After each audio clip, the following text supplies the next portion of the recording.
cancel culture is about canceling.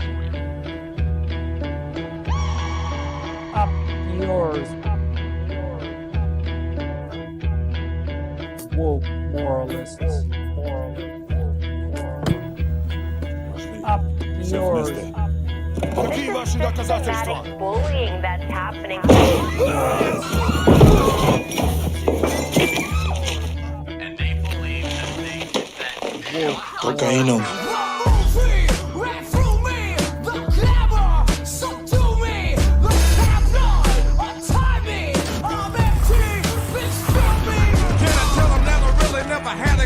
But it's the wax that the Terminator X spun. Now they got me in a cell cause my records ain't sell. Cause a brother like me said, well, it's born like this, immaculate conception. I transform like this, perform like this, which yells you a new weapon. I don't contemplate, I meditate, then off your head. This that puts against the bed. This that I got realness, I just push, cause it's in my DNA. I got millions, I got riches building in my DNA. I got gunk, I got evil that rot inside my DNA. I got off, I got trouble, some heart inside my DNA. They seem animalistic is what I mean. No, they're worse than animals. The woke mob, they ruin everything. They stopped Ben Shapiro from going to events and speaking. They stopped Ann Coulter from doing it. I will never surrender even a single inch of ground to a pitchfork mob. You never cave to the mob. We will never bow. Ever. No matter what. Do you see the final expression of cancel culture in terrorist groups like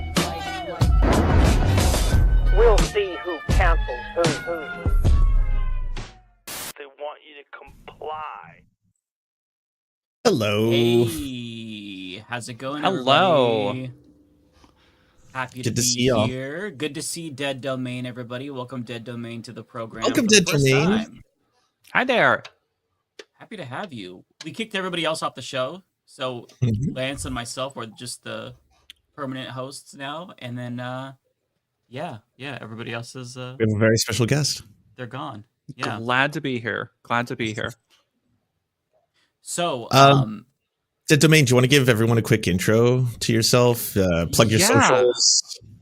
For sure. Hi, I am Jordan, also known as Dead Domain. You can find me on Blue Sky, Twitter, Instagram, mostly on YouTube and Twitch, where I stream. I do political commentary, and I think I'm probably most known for my documentary work and deep dive investigative pieces. I make a lot of just feature length, basically, videos, documentaries, deep dives, exposés. I've done undercover reporting, where I think most people probably know me from infiltrating a local hate church, going to CPAC undercover as a conservative cis man, while also being on Grindr there and making videos about the whole experience.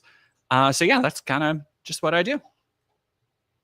Love that. And you just put out a really long piece about Brianna Wu. I'm not sure how familiar people in our chat are with Brianna Wu. I'm assuming most of them have rotten brains and know everything about her. But for those unfamiliar with Brianna Wu, can you give us a little bit of insight into who this individual is and why she was on your radar? Because the video is very long, very, very good. Very good. Filled with juicy details. But tell us about Brianna Wu. You know, Brianna Wu is one of those, I think, for a lot of people, both in, because before I was doing this kind of like political analysis and journalism, I spent about a decade in the video game industry in various capacities, ranging from being a journalist to I worked in narrative design, I worked in game design. And Brianna Wu was somebody who was always kind of orbiting certain circles. So it was somebody I kind of just mostly, was very out of sight, out of mind. Every now and then I'd come across a slightly embarrassing tweet or people would be dunking on her for something. And then when she really, the last couple of years, started leaning very hard into transmedicalism, leaning very hard into this kind of absolutist sentiment against any kind of other trans identity, outside of just like, we want to be completely cis-passing, assimilationist trans people. she started courting this kind of right-wing contingent. I talk about it in the video where she talks about interviewing Buck Angel. She had Richard Hanania on her show. She went on Tim Pool's show. And the more I kind of looked into some of the embarrassing stuff she said, the more I kept hearing like little things about, oh, you should look into this, or oh, you should talk to this person.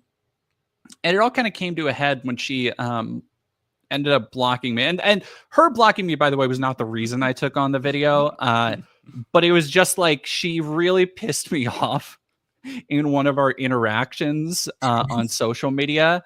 And I had just finished a really big video project and I was looking for the next one. I'm like, okay, well, and once I started looking, it took a long time to actually put together, because once I started looking, it just didn't end.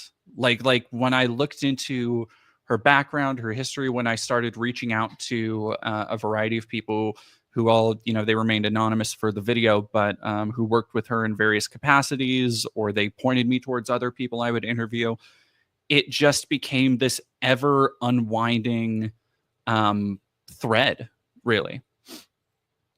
One of the things that, like, I'd known a lot about the conservative past and stuff like that, but one of the things that struck me about your documentary was learning about the Gamergate phase, where, like, the assertion being, and I didn't know this about Brianna Wu, was that she seemed to be one of the only public figures who was actually kind of chasing the amount of attention that people were getting unwarrantedly during that time, specifically, like Zoe Quinn and Anita Sarkeesian, who were obviously trying to like avoid all of the horrifying Gamergate style abuse that was taking place. And I think Zoe, like, they had to move multiple times or something to that effect. Whereas like, I didn't know that Brianna was actually being like, I want to be at the forefront of this. Like I'm also part of it. She pushed herself in front of that bus. Yeah. I was like, what? I didn't know this. That blew my mind. I was telling Dead Domain before the video, like I had to pause the video when I was watching it at that point so I could explain what was happening to my husband, who does not have from all of this. I was going to say, there's a lot of internet you'd have to catch people up on. Yeah, just because I had to share how insane what I was watching was. It just, oh, my mic's low, sorry. The revelations in this video to me are stunning, quite frankly. Yeah, it was one of those things that I looked into, and when, digging through a lot of the stuff that was compiled on her, and I mentioned it in the video, it's very hard to go back through that era of internet history because you have so many people who are basically jumping at shadows, where they will take anything they can find, any shred, and run with it in the craziest direction. But then there were people who were actually trying to keep tabs on stuff that just felt off about Brianna Wu, about some of the other people in Gamergate. And again, when you really start detaching from that and looking at one of the things I mentioned, I realized, even I think I said it in the video, I realized that this is like entirely anecdotal. There's no way to like really quantify this. But when you just Google like Brianna Wu interview around Gamergate, or like you start looking 2014, 2015 Brianna Wu, and then you compare and contrast that to Zoe Quinn and Anita Sarkeesian, the amount of articles written directly by Brianna, articles where she's being interviewed, covered, coming onto a show to talk about her experiences, compared to Zoe and Anita, is like, it's the wildest difference I've seen. And I think that does speak to how much, in addition to, there's plenty of evidence that she was like basically forgot to switch out of accounts when trying to, there's a now kind of famous Steam forum post on her game that was from her account, where she was basically saying like, do people hate noted feminist Brianna Wu? Talking in the third to like kind of get people to shit talk her. And so like there's that kind of stuff that I think kind of just builds toward that argument. But yeah, it's like looked at, hindsight being 2020, it doesn't look great for her, like honestly. Yeah, trying to farm hate against yourself so you can use that to build your profile is one of the wildest things I've ever seen. But it was really interesting because it really gives you insight into the mind of a grifter, right? And understand what's going on it's just about attention. Like, this is somebody who, like, my interpretation of the video is this is a jack of all trades, master of none.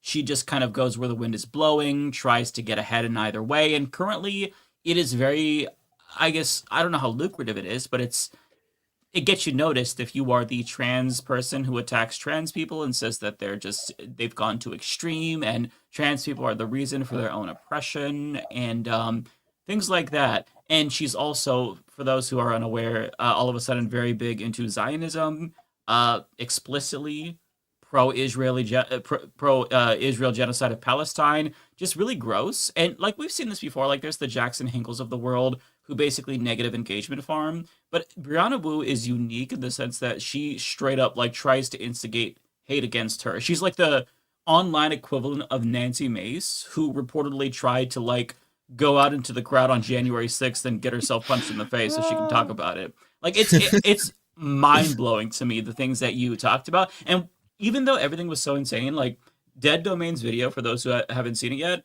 is so objective, so fair.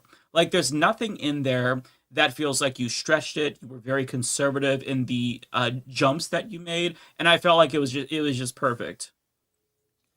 Thank you. That it's something I was talking to you before we went live about this, but being a, I guess I can classify myself as like an independent journalist. And that means that I don't have a writing team. I do all of my editing, all of my writing, everything is done by me. And so part of that is having to walk this line of trying to make it still entertaining, trying to be true to myself and my own tastes and sensibilities, while also, maintaining a kind of honesty and integrity with how I'm conveying that information. There were points, and there have been things that people have come to me since the video went live. There was a point where I misworded something, or I should have worded it better, and I just cut it out. After the video went live, I just went into the back end because YouTube lets you snip out little sections. I'm like, yeah, you know what? I don't like how that represents what I'm trying to say, what I'm saying about her. So I'm just going to get rid of that because, that doesn't need to be there. And so it's that kind of thing that I am constantly trying to iterate on and improve on to make just better, more informative content, I guess. Wow, that's a lot of due diligence. I do want to go into very deep detail about that particular video, but you mentioned something at the very start of the stream that I think is really important. We should be talking about what was Grindr at CPAC. What was that? I don't think I knew the story.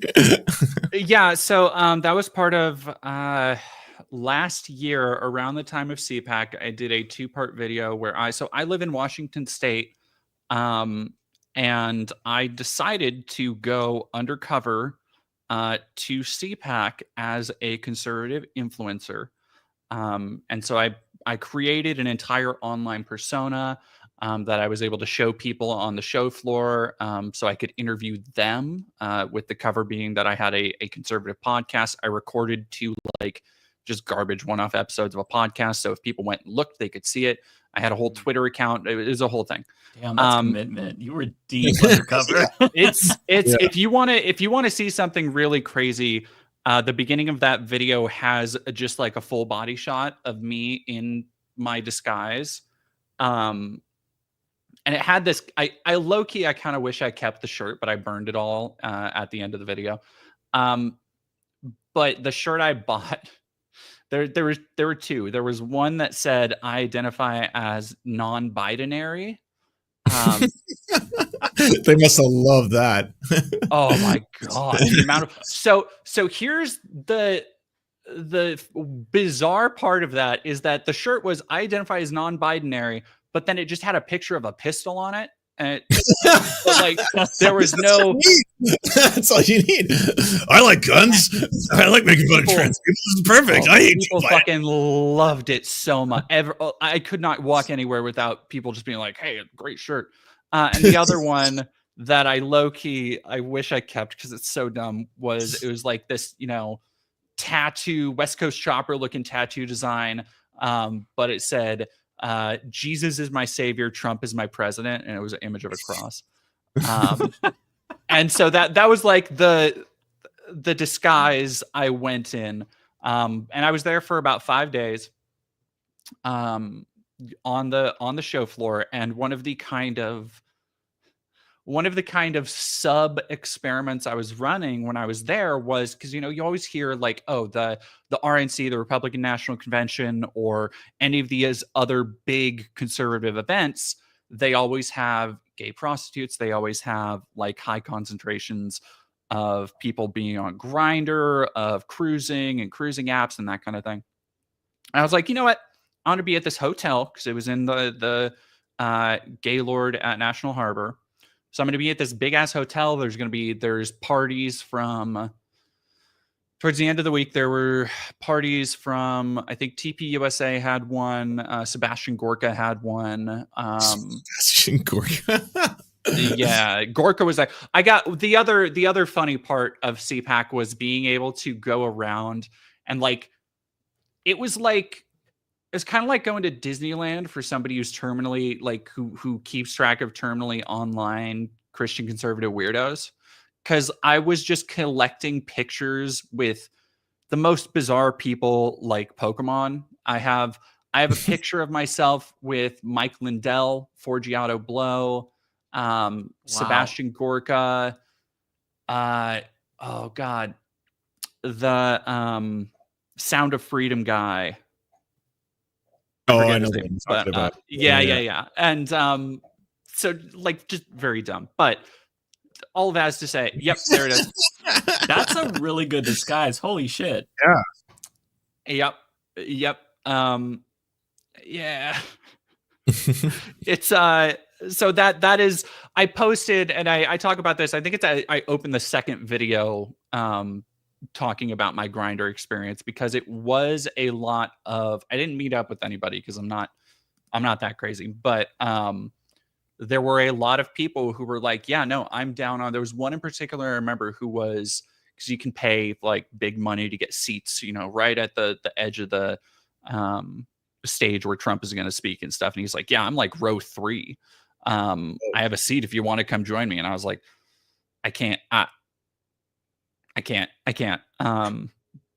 But I got a lot of people who I was able to just kind of, through making polite conversations, being like, hey, are you here for the convention? Are you here with anybody? And it was a lot of dudes who were looking for somebody while they were away from their wife, as it turns out. So that's what I was going to ask. I was like, is there any way to know how many of them are like, I just don't want the old wife to find out about this, No, I'm just assuming based, like some of them, I did go back and I don't remember if I mentioned this in the video, because the other thing is that I didn't want to dox anybody or show like face pics that I had gotten.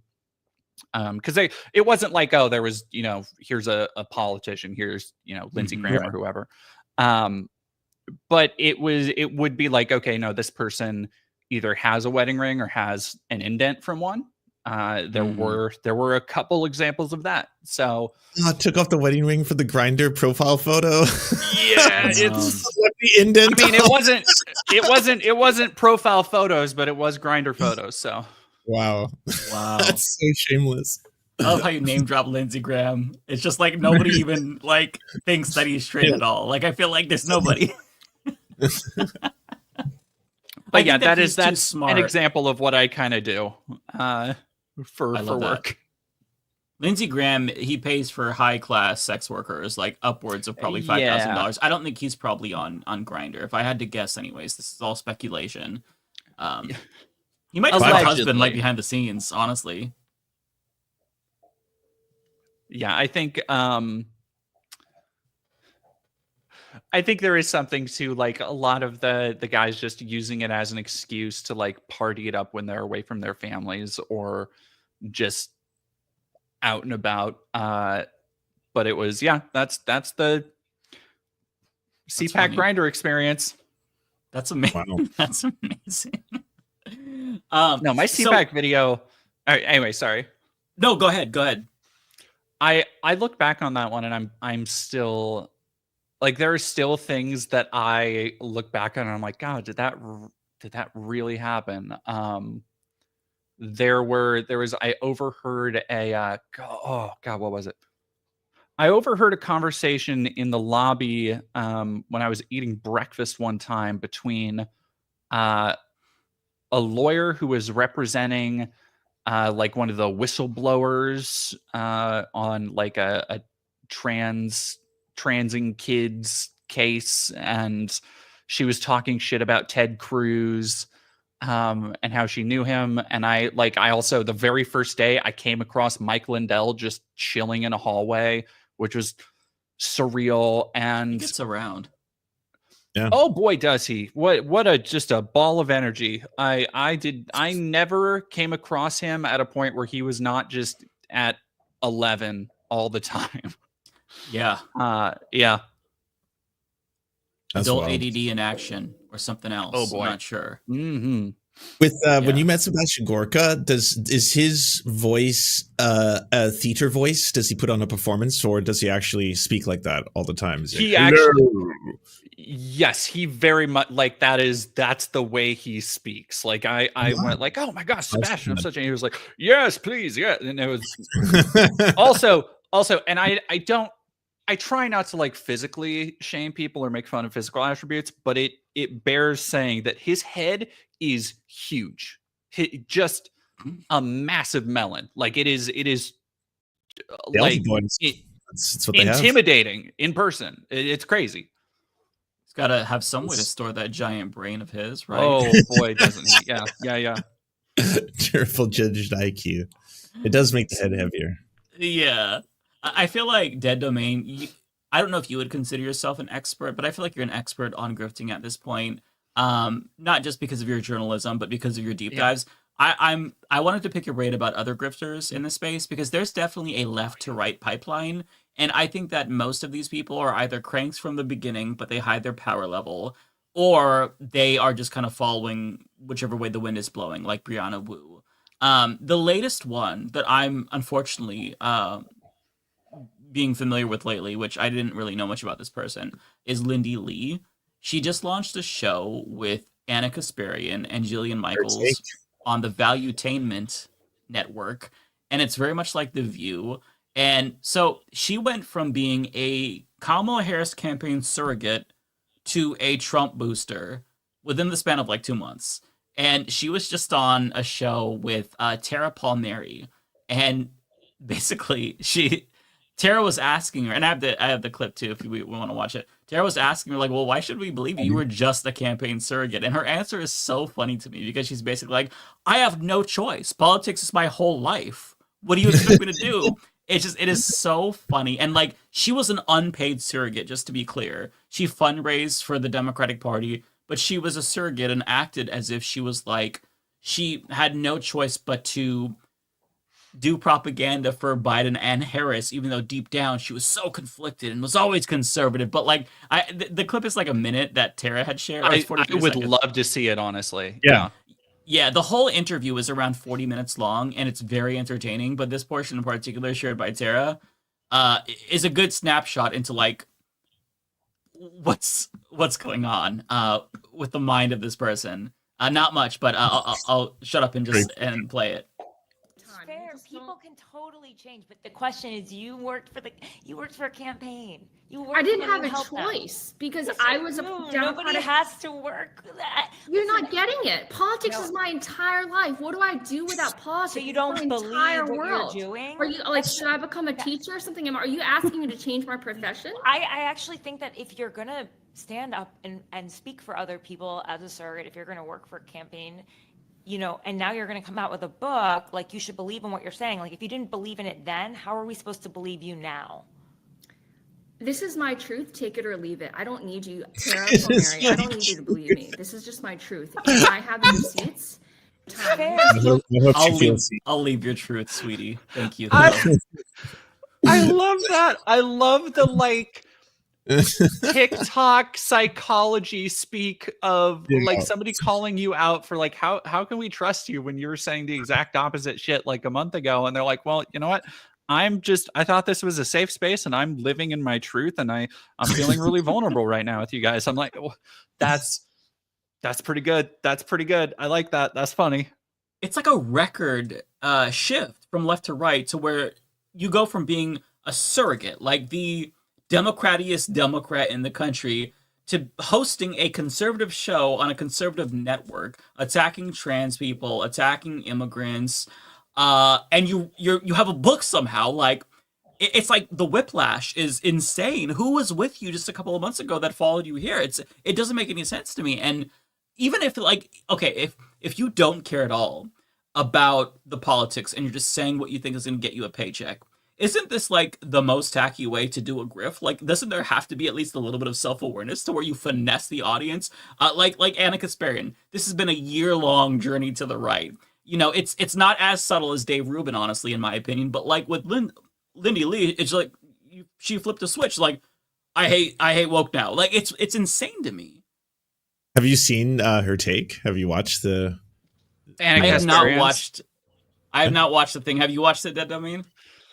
I have not, regrettably. I've tried. So the TYT operates in this fascinating space for me where it's actually a lot like H3 and Ethan, where not to get like into the weeds on that, but it is something that so many people followed for so long, and so many people I know are like, oh my gosh, I used to love them, and I used to watch them so much, and like this is how I kind of got into politics, or how I started turning to the left, or whatever it may be. And I never really, whether it was just through like that wasn't the circles I ran in, or just getting into politics at a different time, like I never really had a lot of exposure to any of them. So it's always been this very like from afar thing, seeing Cenk go on TPUSA, seeing Anna start making this very broad turn. It's been more of like it's been more like anthropologically interesting than like me having any kind of investment in it. That makes sense. I guess I feel the same way about Lindy Lee, because I didn't know anything about her up until the moment where I found out that she's this supposed ex-surrogate who changed teams. But I get that. Like I'm pretty much like I wasn't someone who grew up with TYT or H3H3 specifically because H3H3. I think that's like that was the next generation behind me, the people who were like old enough to find like that generation of the internet edginess, aka racist shit, really, really funny.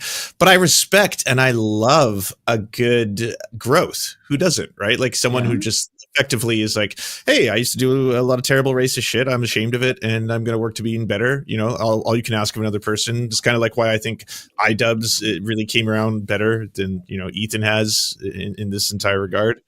But yeah, with Anna, and in this case Lindy, I think they've only just begun. I think we're only witnessing the early stages of the transformation, right? Yeah. So, yeah. Oh yeah. Well, and I think it's because we are in this weird space where wokeness, the state of whatever wokeness means, and the progressive movements around, whether it's corporate like rainbow capitalism, whether it's like the stuff that is being actively legislated against, that the Justice Department or the Trump administration is going after and trying to force companies to stop doing DEI stuff. It's in this weird space where I think conservatives have latched onto it so tightly. Democrats have barely defended it. So people are aware that like, okay, this is something that if you it's a social signifier. If you say, oh, this wokeness has gone too far, you can go and get some of that right-wing bag. But I think, again, that pendulum is swinging so hard, so fast that I really think there is going to be galvanizing around DEI or around social issues from the left, like in the next like 2 years or so. And I think it's going to be interesting to see how these people kind of navigate like whatever seesaw ends up happening there. Mm-hmm. I've already seen the complication. Oh, sorry, go ahead. Oh no, go ahead, Lance. I was going to say, I don't know if you both have seen the complication with right wingers not having language to correctly identify the fact that they, in fact, have a lot of like Nazis in their midst and are now dealing with like, well, there's some pretty profound anti-Semitism that actually goes beyond what I thought was, considered normal in our groups. So now we've got people like Jordan Peterson and James Lindsay calling that the woke right. And so now they're going after, but because obviously, again, like when you've bastardized language like this so far, right? Like we've strayed so far from the light of God at this point, taking the original purpose of these terms. And like now it's at a point where like it just seems exhausting to me to have to watch a trailer or play a game or listen to a song on the radio through the lens of woke, right? Like just sitting there thinking like, what about this is woke? Are they indoctrinating me? Is that a black person? Is this a woman? Is that an indigenous? Like, Jesus Christ. It looks exhausting. That's all I'm saying. So I did a video recently because the whole, I'm sure you're familiar with like Grums and Gamergate 2 and all that shit.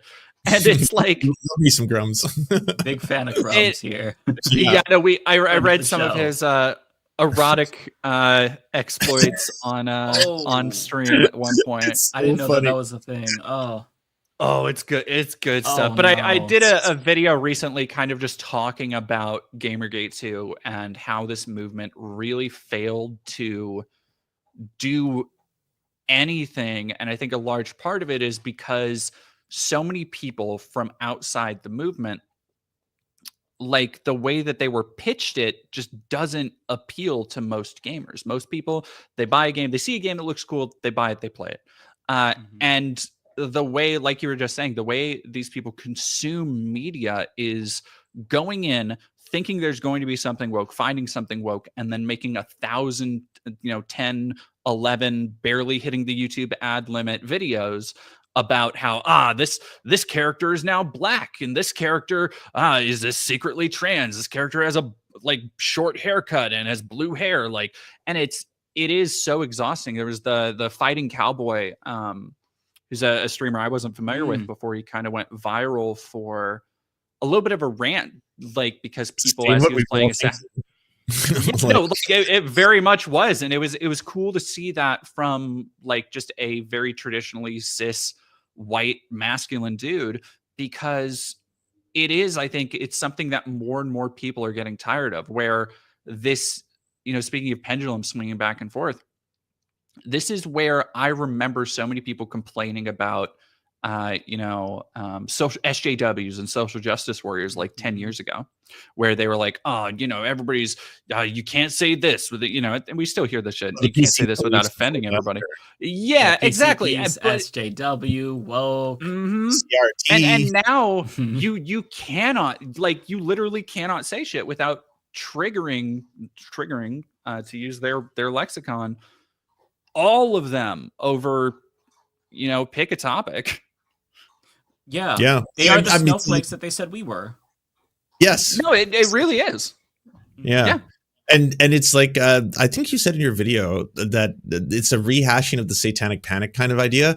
And that's so true. Like, everything is now, like, you cannot think of a single property, or I can't even watch like TV shows from the 90s without thinking, holy fuck, you couldn't make this today, because like every single fucking right-wing pundit would just be losing their shit. Like, what is this, the lesbian, what is this, a vampire that drinks blood and there's breasts in the show? I can't believe this. It's like nowadays, like it's gone so far that like they're mad at candy and Legos and children's books and and it's like, looking at it through that lens is always, I always find that kind of interesting to go back to, because I'm always consuming new media. I'm always watching shows I've never watched, reading books I've never read, and watching shows from the early 2000s is fascinating, especially if you go into like comedy and dark comedy, because invariably there will be homophobia, there will be transphobia, but you kind of need to, like, it's one of those things that every trans person, every queer person I know, like, still loves Always Sunny in Philadelphia. I have plenty of black friends who love Always Sunny in Philadelphia. The first like 5 episodes of that show have like both the N-word and the T-slur. Like, there's multiple blackface seasons. And it is this understanding of like judging something in the time it came from, in the in the culture that surrounded it at the time, because where most people were in the early 2000s is not like, as woke as we are now. And I think the mistake is in thinking that people don't recognize that. When people talk about like, oh, you couldn't make Blazing Saddles today, which is like now a parody of a saying, when people are like, oh, you couldn't do this today. And it's like, yeah, because we know different shit, and culture is different. Like we've progressed past this in a lot of ways, but that doesn't mean that, like, if you go, and I guarantee if you go and look up a video of the top 100 comedies of all time, Blazing Saddles is still, it doesn't matter if the list is made tomorrow, Blazing Saddles is still going to be on that list because it's a Mel Brooks classic. So anyway, yeah, sorry to go on my soapbox. No, I totally agree. I think with your bigger point, as someone who also loves It's Always Sunny, I think one of the reasons why that show has also been able to last, despite what you're talking about, is that it's framed in a clever way. The people are horrible, like the protagonists of the show. And if you're like me, you love them. You absolutely love them. But I know they're wretched, terrible people who, like, you cannot trust and will probably stab you for a kidney, right? Like that's what the show is. Well, and I think it also there's a lot of, I think comedians and people who work in comedy, they go down two different kinds of avenues, where every comedian, I used to work in a comedy club. I used to do stand-up comedy. And so I've seen a lot of traveling comedians and a lot of people who they reach this age of like 40 to 50. And the stuff that worked when they were coming up, when they were 20 or 30, when it was really crass, there's a lot of sex jokes, a lot of dick jokes. But, maybe they've got a wife now, they've got a kid now. They're kind of maturing. They want their style to mature. And I think a lot of people, especially straight men, get to that point in their life and they start, reflecting on what's important or what have you. And I think for a lot of comedians, they start thinking, you can very much see this in like Dave Chappelle, where a lot of his, aside from the transphobia, aside from the doubling down on all of his stuff, the thing I appreciate, the limited stuff I appreciate about modern Chappelle, is that he does have an aspect of reflection, an aspect of looking back on his life, of trying to understand the place he has occupied in the past and will in the future in this kind of media space. And I think a lot of comedians, they try and kind of reflect on that legacy. And the thing I think that makes, Chappelle different from the Always Sunny folks is that the Always Sunny folks, you've been able to see this maturing of their style over time, not just as comedy, while still maintaining, this very dark, bleak, off the wall kind of edgy humor, but maturing as storytellers, maturing in what they want those characters to mean, realizing what those characters do mean to the audience, and kind of the responsibility I think they have as storytellers, versus somebody who works in comedy like Dave Chappelle, which is kind of just like, you can have that reflection, but if you're not actually applying the stuff you've learned, then you're just kind of looking back on the stuff you used to do better. Yeah. And I think that part of it is the context as well, right? Like you can do, like there's this assumption, like you were saying, oh, you can't do edgy humor anymore. You couldn't make Blazing Saddles today. But I think the context matters a lot. Like Lance was saying, the people in It's Always Sunny, they are terrible people. That's not hidden. If you look at a show like The Office, Michael Scott is racist. He says homophobic slurs, but at the same time, he's the butt of the joke. Like everybody is laughing at him. And, there's also within that character, like there's this arc of growth to where with time, he learns, he adapts. And so it's not that like you can't do edgy comedy. It's just that the context matters and there has to be some sort of a purpose to it. Like I think that what conservatives want, since they have no talent, is to just get on a stage and say the F slur or the N word, and then think that's it, that I'm a comedy, or use that as an excuse. I'm just joking. When that's not what it is. That's not comedy.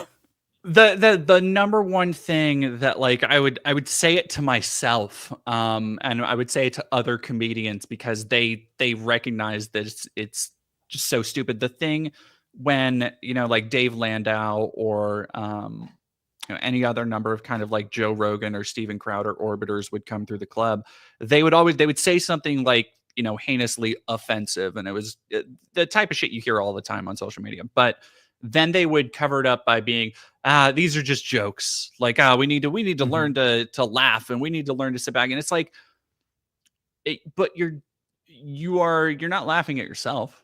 Like you're not making jokes at the expense of like, I'm so white. I'm so like, you know how dumb men are. Like you're not falling back on the old classics. You're falling on the stuff.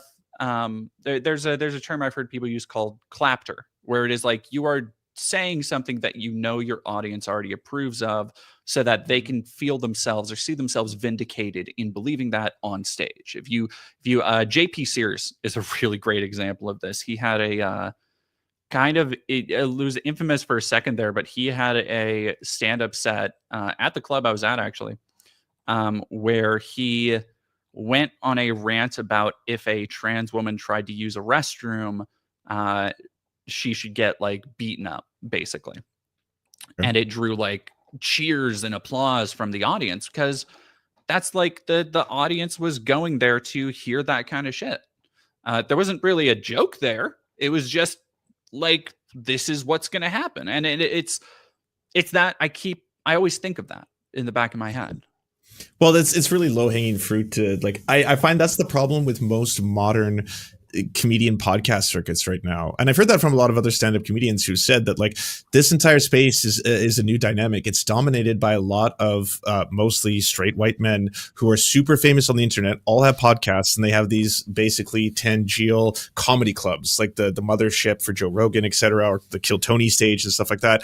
And they are basically just networks fostering the worst kinds of people. Like there's no more punching up, there's no more social commentary, there's no more like the very thing they claim gives them power, which is that I'm a truth teller, I'm supposed to break taboos, I'm supposed to be subversive, all that kind of bullshit, right? As you complain about how you can't talk on your 12th Netflix special, what gets to me is that like people that you worship and you invoke all the time, like George Carlin, did punch up, and they were actually like attacking structures of power, and they were using their platform. That's why that was considered transgressive. It wasn't that he got up there and said the N-word for 2 hours, and everyone was like, "Well, you can't say that, buddy." He's like, "Oh, I'm a comedian. We're the truth tellers, right?" It's like, yeah, exactly. It's like the purpose behind your art speaks for itself, and has lasted the test of time as a result of that, right? Because it is not just you going after minorities for 2 hours. It's not just you vilifying people. It's you actually saying, here's why life sucks. And if you didn't know it, I'm going to explain what I've learned, kind of idea. Well, and it's the same reason why, to talk about Carlin, to talk about like the comedy greats. When you go back and you listen to black comedians from the 80s, 70s and 80s, you go back and listen to Richard Pryor, go back and listen to Eddie Murphy, and like, it's raunchy, edgy stuff by today's standards, but there are also jokes in there that still speak to like the political struggles, the political factors that surrounded, being black in America at the time. And there are aspects of those experiences that you have to take into account when looking at that like cultural lens that like you don't really see a lot of comedians tackling today about any kind of stuff. And the truth teller narrative is it's so funny, because there's a great Anthony Jeselnik had a really like one of my favorite jokes, and I think he told it on his most recent special, where he starts off the bit just being like, yeah, people, you can't say anything about offending people today. And he waits, and the audience invariably applauded, like just woo, yeah, because they think, oh, Jeselnik, he's about to go off, he's about to say something really fucked up. And so he starts off with, can't say anything without people getting offended today, which is what I would say if I was a hack comic trying to get a spot on Rogan. And the flip on that, like, always got a bigger laugh, which was fascinating to watch, because people came because he's kind of edgy, he's dark, like a lot of his jokes are really messed up. But then there is that recognizing the truth behind it of like how much of a facade that idea just is, and how silly it is that people go up on stage and act like they're really sticking truth to power. But like, it's there's a truth, is that a lot of them just want to get on Rogan. And then this is how we get like Brennan Schaub having like 4 comedy specials or whatever the hell. Yeah, it's just like the easiest thing is what they go for, right? It goes back to the grifter thing to come full circle. If you don't have talent, then you just emulate what you're seeing, what's popular, what's going to get you the quick claps or clicks. And sure, maybe it's in the short term something that's beneficial to you or lucrative, but I think in the long term, you're going to be forgotten. I mean, you can't say the same about some of like the fallen greats like Dave Chappelle, but it's sad to see them like kind of go out on this terrible note, assuming that he doesn't change. You brought up comedy, and I wanted to ask your opinion about a really huge comedian who's a friend of the show. His name is Jimmy Dore. So, oh boy, this is a unique case here because, so with regard to Jimmy Dore, this was a comedian who became a progressive commentator who has shifted to right-wing politics, and now he's in the same sphere as like Alex Jones and other conspiracy theorists. Like he was beefing with David Icke on Twitter, which is extremely hilarious to me. Whoa, I didn't know he had fallen that far. That's wow. When I say he's in deep, he's in deep. And this video right here is a clip from a recent video that he posted to his channel about a plane going into a wormhole. And as you can see, there's this guy who's explaining it for orbs. Kim Iverson reported on this too, on the whole wormhole thing. Did she? Like, mainstream media refuses to tell the truth about an actual wormhole taking place. Is that also, and I hate to distract, but it looks like Mr. Four Orbs has a wall of Magic the Gathering cards framed behind him? Oh, hell yeah. I believe that's what that is. Okay, okay. I mean, like, cards. Game recognized game, okay. Yeah. So this made me laugh because, like, Jimmy Dore's face the whole time as this guy is talking, like, part of it is, I think Jimmy Dore genuinely is a crank now, and he believes a lot of stupid things.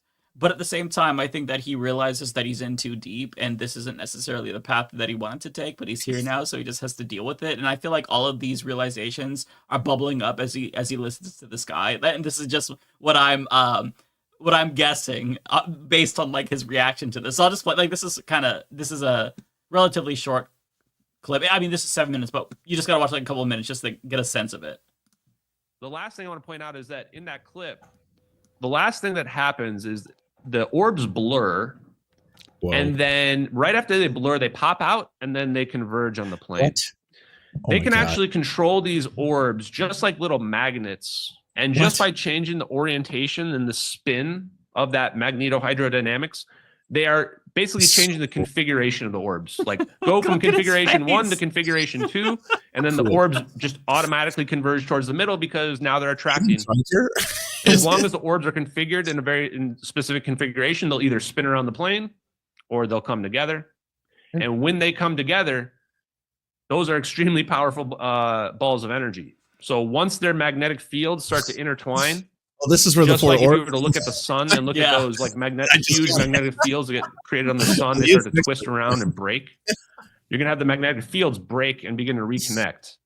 And at some point, when those orbs get too close together, you see this phase singularity, black hole, wormhole, whatever you want to call it. Turns out it all means the same thing. But what it means there is that they are actually changing the physical properties of not the plane. That is the look of a man around the plane. Change the physical properties of the space-time around the plane through this extremely powerful electromagnetic interaction in the region around the plane. And what this does is it changes the refractive. Okay, he goes on and on and on, but like, do you feel like my read is appropriate?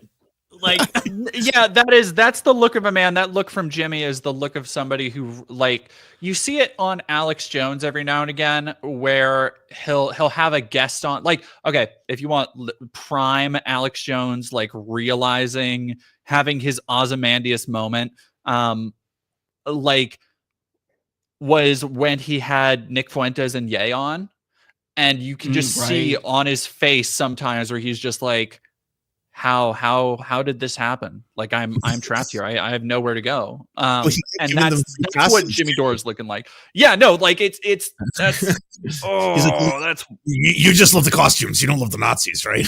Like, is there any easier setup to that? Like, the answer would be, oh, okay, thank you for the free pass here. Yeah, sorry, I'm not saying that I love Hitler. I'm saying that I love their costumes. Very easy. You know? No, it's pretty clear. He's real about, like, look, there's a lot of things you can say about Ye, but his fandom is legitimate. Apparently, that's. Have y'all seen the latest music video? Do not play Kanye? it. No, Like, I don't think you can saw play it. that. It's jaw dropping. How just blatant it is. Like, yikes! My fucking mind was blown. I just saw it before we jumped on stream, and I'm like, double taking, like head exploding multiple times. I feel like I'm going crazy. All of this shit is making me feel like I'm going crazy. The political climate, all these fucking people who are just saying wild shit for attention. It's crazy. One thing that I will say is that I feel like the grift for a lot of these people at some point is going to implode. And I think we're going to enter this era where the new grift will be anti-grift. Like, mark my words, everybody. Where all these people who went down this path... Isn't that where Ye is already? Because I can't explain what direction he's going. This is like Groypers manifesting into a music career that I didn't think I'd ever really see, you know? That, like, it seems something like it's new. It's like pay attention to me because I'm a Groyper kind of energy.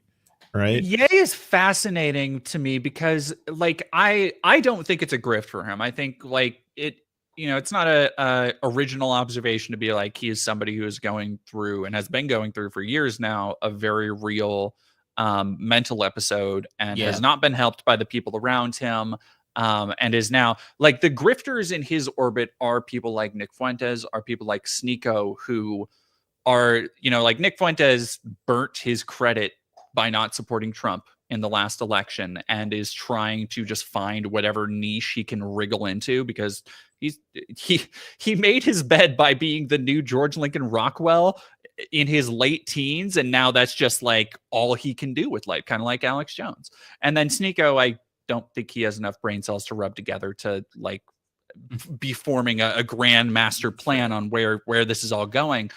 But Ye is fascinating because it is somebody who is genuinely needs help, but who has been given so much capital and still has in the music industry so much I don't want to say goodwill, but, like, Kanye is a name that power, like, for lack of a better term. And it is, you know, I look at the people collabing with him and you can go like, like, really, you're doing this? But at the same time, for so many rap artists, for so many producers, for so many people who came up listening to Kanye's music, like, being able to work with him, to collaborate with him would be like the pinnacle, the top of the mountain. And I think he is at one point, you know, like a decade ago. I have a funny addendum. I wanted to ask you this, Dead Domain. Do you know that Sneeko is recording a track with him? What? Yep. Yeah, I did hear that. I did hear that. That's pretty good. That's pretty good. Oh, God. Like I can send you the this is not TOS because you can't make out what he's saying, but you can just hear his singing voice for the first time. Oh, he's singing. Oh, he's singing. Oh, yes. Okay. No auto tune for sure. I think that the people, like, when I said, like, the anti-grift is going to be the new grift, I think that what the people who are smart, who have enough self-awareness will realize that people are sick of this shit and they're going to profit off of being honest about their grift or being somewhat honest about, like, their descent into madness. That's my take, because I feel like this is already so tired. Now, like if this were 10 years ago, a left to right grifter would certainly get you a lot more clicks and eyeballs. But, like, with these latest grifters, like Lindy Lee and Anna Kasparian, it's not panning out. Jimmy Dore is doing worse now, it seems, than when he was kind of when he was just flirting with it, right? Like, you can't go all in, basically. Well, and I think the other thing to really consider there is the people who are outside of this kind of sphere of political knowledge, the people who don't necessarily know all of these people's names. Because, and I'm speaking a little bit from experience, when you look at like Russell Brand, for example, is that like Russell Brand was a big part of like, I have family members who became anti-vax after watching him for years, who like, you know, are not the people I knew. And he's repackaging a lot of like frankly dangerous talking points in this kind of woo-woo, free love, like vaguely left appearing hippieism. And I think that there's like there is still a contingent of people out there, as I think movements like QAnon have shown, who are going to be easily taken in because they don't recognize, because like I think all three of us here probably grew up after Y2K in the era of like, is this thing an internet hoax? Yes, it is. In an era of like, yeah, they're not actually going to give you money. Yeah, those singles in your area don't actually want to talk to you. Like, there is no shortage of little things that I think our specific generation grew up kind of learning the hard way that both kids now, like through TikTok and stuff, are not learning, but also the people who came before us who weren't really on the internet until mobile phones, until it got a little bit easier to use, until social media, aren't able to recognize like quite when the bullshit is being sold directly to them. Yeah, we grew up through loose change and like 9/11 trutherism. Like that exactly. Yeah. That was a lot of, you have to debunk every day, or like your own teacher at school is going to be like, jet fuel can't melt steel beams. You're like, The big one for me was UFOs when I was a teenager. I didn't really believe it, but I was still fascinated by it because I wanted to believe it. I didn't grow up on X-Files, by the way. I never watched it, unfortunately, but I was one of those people that wanted to believe it. Okay, I have the Sneeko clip loaded up. Dead Domain, I know that you have to go to another podcast here soon. I definitely will stick around for this. Okay. Before you leave, we've got to let you plug everything one more time. But let's hear Sneeko's singing. And yeah, I see all the lights. Oh my God. And damn, she fine. She want all the time, want all my time. Goodbye. And goodbye. Is he serious? Did he share this himself? And goodbye. I don't know. Well, I assume it's a clip from a live stream. I'm going to. You know what? As somebody, so I've done some singing. I've been in a couple bands, and I was mostly in. What that brought me back to was my days in high school choir. That could be worse. That could be worse. I think if he gets a little coaching, I think he could probably wrangle that into something not too terribly bad. Or post-production, you can do a lot of post-production can work wonders. Double up on the auto-tune. Triple up. Hell yeah. Yeah. But no, he's got like an okay tone. He just needs to kind of work on keeping the pitch stable. But like, I think he's better at that than streaming. That's true. That's true. I feel like as bad as I am, I would beat him at Rock Band if we did the singing. I would be more consistent on the pitch than him. In the overall score. Yeah, we would all beat him. Yeah, I mean, I can't talk shit. I can't sing to save my life, but I'm just saying that's extremely funny. I'm also not, cutting a track with Ye anytime soon, so I don't need to worry too much. Yeah, that's fair. That's fair. But well, I get what you were saying specifically when it came to, someone worshiping Ye and then getting to work with him. Like, I would have been the exact same way if I got to do something with Dave Chappelle now, even knowing full well all of the horrifying, like, transphobic turns that he said and everything. Like, I worshiped that guy growing up. Like, he was one of the reasons I wanted to be a comedian, both from, like, the Def Jam days all the way through to, like, Killing Him Softly, all the specials, all the way up until, like, the most recent turn, which broke my heart. And I get that if someone was sitting there and they've dreamed of working with like their hero all their lives, and then all of a sudden along day comes Dave Chappelle, it's like, you want to make a TV show, there'd be a lot of people who would say yes, right? Like lot. No, like it's, I think I think Ye does take advantage of that, because I think, he has realized, and whether he wants to say, it's the Jewish doctors or blame whoever for his own actions and his downfall, I think he realizes that he does have less and less friends to rely on. And so I think kind of by necessity, he is using whatever goodwill he still has to kind of surround himself with more yes men who will just kind of help him realize his bizarre visions. Yeah, that's fair. Some people are just uncancelable. You just have to have a lot of money. Unfortunately, I wish that cancel culture was as real as these people say it was. Honestly, or it was the thing that they say. It's not the thing that they described. Like there is cancel culture. You can see it happening to any like visible minority on the internet any given day. Right, Palestinian people. Yeah. Speaking up for Palestinian people, being a woman on the internet, you'll see some cancel culture happen, right? Like that kind of stuff. But like, rich, famous, mostly straight men getting like unfairly called out by some mystical gender mob of superpowered individuals. Like it's people who are yelling at you because you're going after them, and they don't actually hold power in society, and you do because you have Netflix specials and a podcast, right? Like. That's what it is. Well, and it's so I was watching Matt Walsh did his take on the Shiloh Hendricks thing, the lady who yelled the N-word at a child, and he was proclaiming it, it's this big victory over wokeness and over the cancel culture mob, because this is showing that cancel culture, we aren't going to take it anymore, and people aren't going to back down. And it's like, what cancel culture are you talking about? She raised $700,000 for calling a child a slur at the drop of a hat. Like the Nazis and white supremacists who were supporting her didn't need to know her life story. They just like, this lady called a kid a slur. Like what cancel culture is there? Yeah, like the people who need to face consequences already aren't facing consequences. Like, what are you talking about? He also went on in that clip. If you watch the extended podcast episode, I unfortunately did. He goes on to make the case as to why white people should also be allowed to say the N-word.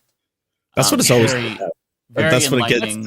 What it gets. That's their final boss. It's just a word. Yeah, that's he loves that one. He loves that one. Mm-hmm. Anyway, I do have to get going. But thank you guys so much for having me. I really appreciate it. People can find. Oh yeah, thank you. I'd love to come on again sometime.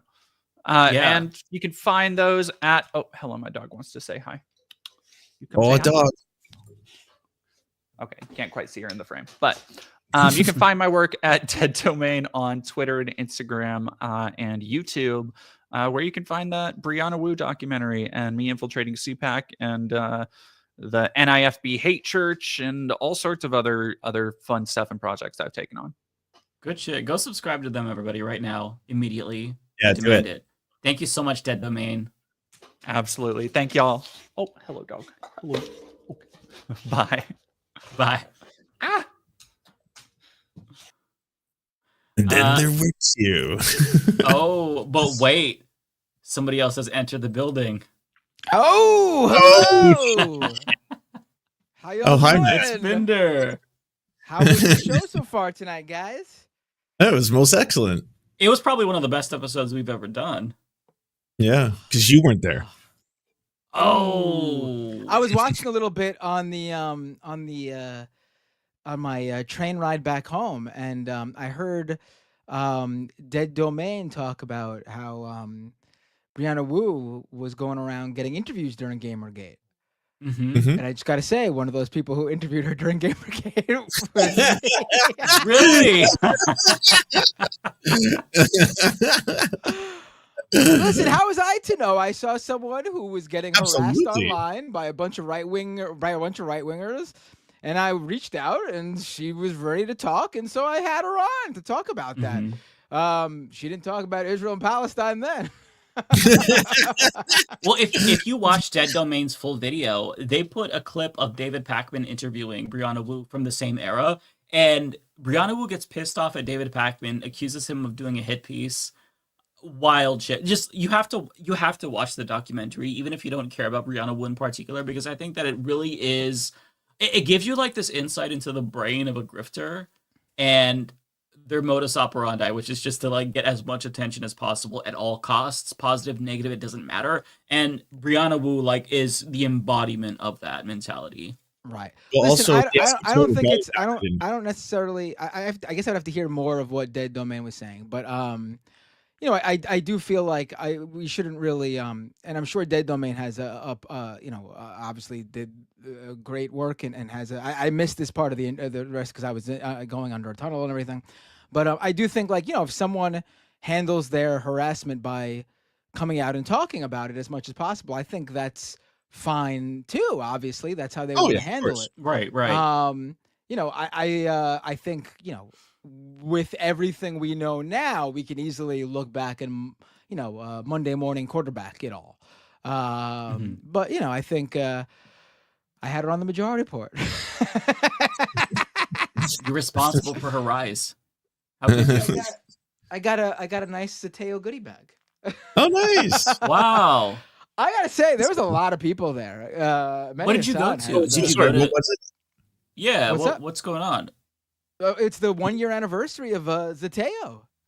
Mehdi Hassan's media company. Oh, is that what you went to? Like a celebration? Yeah. Oh, well, give us the it was scoop. like it was a little get together. I What's the team? don't know if I'm allowed to talk about who was there, but Bill de Blasio was there. Was he? Jamal Bowman was there. Wow. Yeah, it was. Was Nomiki there? No, I think I saw Nomiki, but I haven't seen her in so long. I wasn't sure, so I didn't say hello. But she was there, I think, because someone was with Bill de Blasio. But I never got. He's very tall, so it's easy to see him from far away. True. Interesting. Oh, the Good Liars dude was there. Okay. It's nice to meet him. It was great. It was Jason great people. Selvig? Yes. Yeah. I think Okay. that's Yeah. his name, right. Yeah, I like him. He's funny.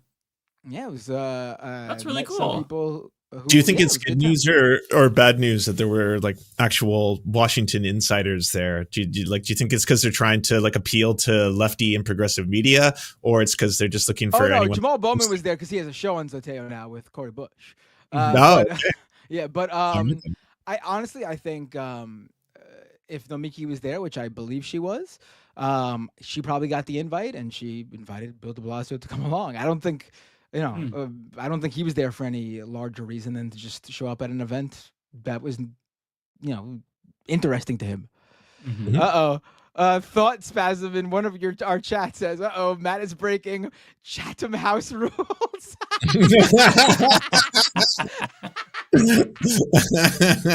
No, it was. I'm honestly less loyal to these Tim people Pool. in a positive way because I think Zateo's been doing great work. They have that new documentary out. I plugged it this morning. We were talking about it this morning on Majority Report about who killed that Palestinian journalist Shireen Abu Shireen, yes, which is apparently they in the documentary they find out something that even the U.S. government has not been able to find out or hasn't wanted to find out, and that is which the actual soldier that shot and killed her. Really? Is this paywalled or is this just available on their? I don't know where it is. They I know they screened it in New York. I did not. Let me look it up actually. Either way, it'd be great to support Zateo because they genuinely are doing fantastic journalism. Yeah. Yes. They're what TYT should have morphed into. Right. I just know I know they screened it here, which is why I mentioned it, but I don't know if it is available anywhere else yet, or maybe it is. Oh no, it's on Zateo, I think. Oh, it is on Zateo. Yeah. Okay. I'll have to check that out. I saw an interview about it in Democracy Now! I didn't get to watch it, but I just saw the video on my feed. Oh, someone said it is on Zateo. It's paywalled. I mean, you would It's pay worth for a it to movie at a pay movie theater, for right? Zateo. I think it's Yeah, certainly worth it to pay. You're for supporting it. independent media. Absolutely. Even if you're not someone who normally pays for your daily written news, view this as a movie that deserves support, so more documentaries like this can be made. Yeah, I mean, you should look at independent media, even written independent media that way. To get some, space wizards shooting lasers at each other, you can use your BitTorrent for that, and then you can use your extra money that you save to pay for Zateo by doing nothing illegal. Yeah. Right. Like instead of taking my son to see the Minecraft movie 3 times, I could have taken him to see it just twice. Well, I mean, Chicken Jockey. How could you not see that? We actually just saw it once. Did you throw your popcorn everywhere during the Chicken Jockey? No. It's the first time though that I went to a movie with my kids, both of them, my 6-year-old daughter and my almost 6-year-old daughter and my almost 10-year-old son, and both of them were explaining the movie to me. Like they were like, when a certain character would show up, I wouldn't get any Minecraft references. They would let me know the Minecraft reference. I don't know what that means.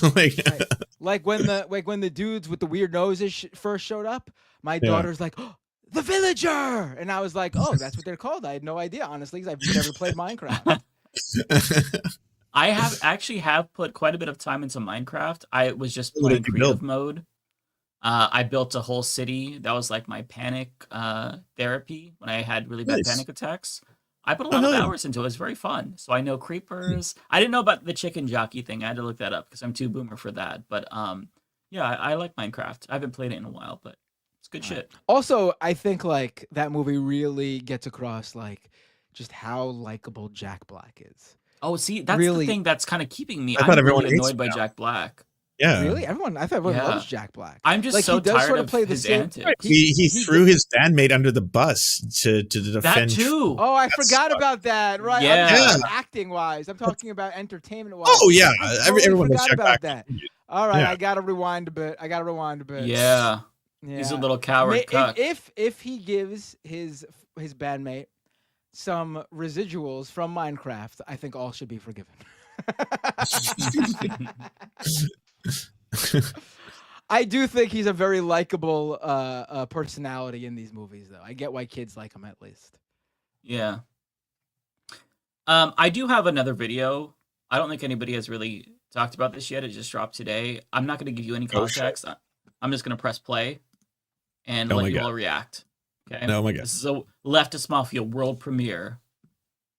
Holy shit. Ladies and gentlemen, fighting out of the red corner from the great state of New York, it's the Hudson Valley heavyweight Republican Mike Lawler! And in the blue corner, all the way from the Sunshine State, it's the Parkland powerhouse Democrat Jared Moskowitz! Pause the players will take turns. So it's 2 right-wingers competing, just to be clear. Yes. Yes. Yes, okay. Yeah. 2 genocide-supporting right-wingers. Playing Jenga. That's Jenga. Right. Yeah. All right.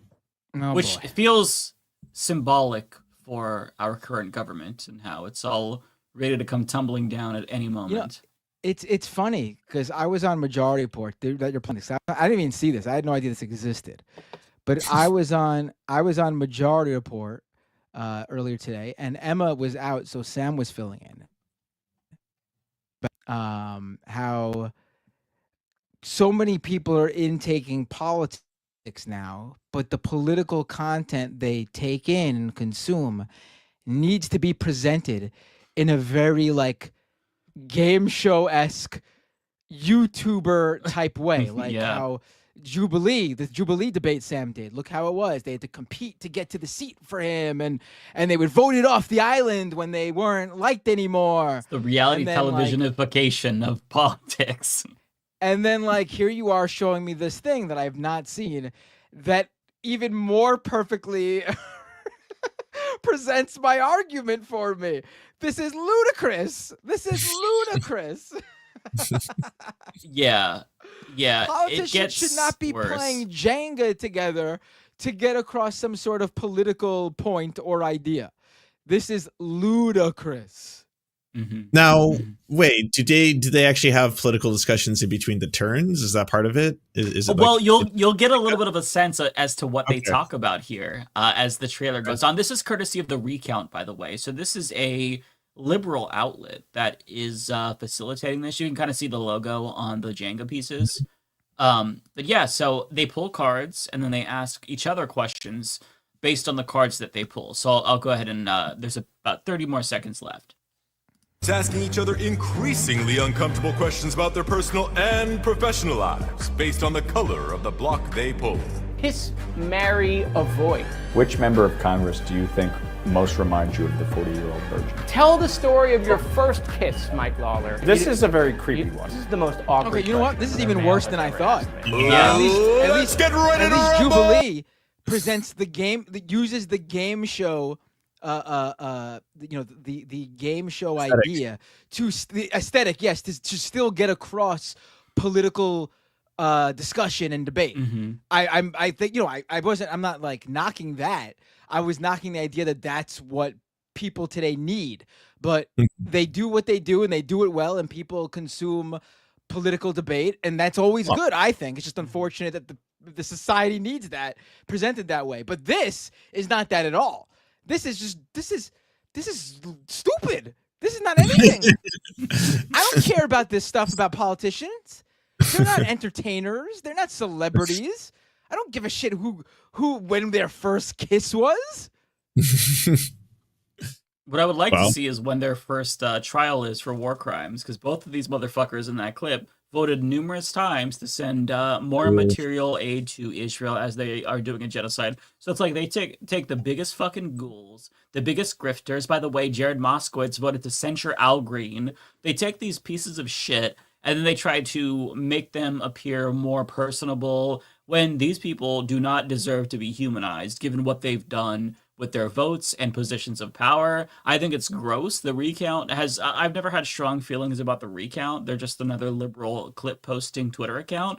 But now the recount, honestly, they deserve to potentially be tried for war crimes because of this is disappointing from them. I'm gonna even give them more props than you, because I think I've probably seen a lot of clips I might have missed otherwise if the recount didn't grab them, and they are definitely not like a centrist. They're certainly not a right wing, but they're not a centrist thing either.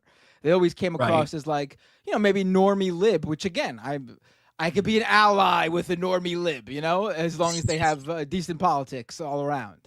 A lot of normie libs are very against what Israel is doing in Gaza right now, so you could easily, fight battles with them. Do we want to watch more? Does it get anywhere? What is this? So the entire clip is not available yet. They just have the trailer. Maybe they'll have second thoughts. Maybe that's why.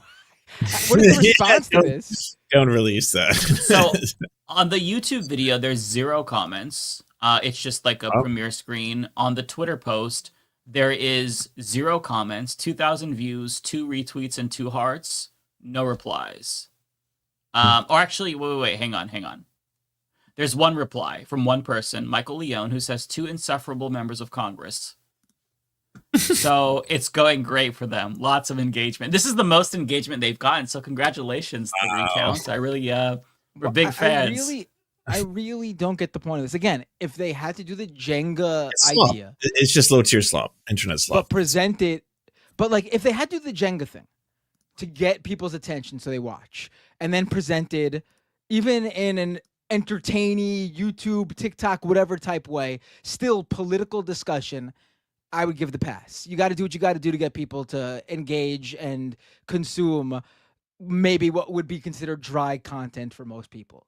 But this is absolutely pointless. There's no point getting across here.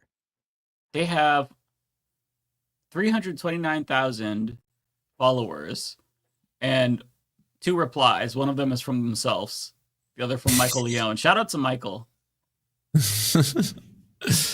To your earlier point, though, Mike, like about humanizing really reprehensible people, I saw the same discourse happening around Fetterman recently because someone took video footage of Fetterman at a park where all he's doing is like just sitting there staring at nothing, which in and of itself is like, we could get into that. But like the woman who films him rightfully is just like, how do you justify, all the propaganda you do for the genocide of my people?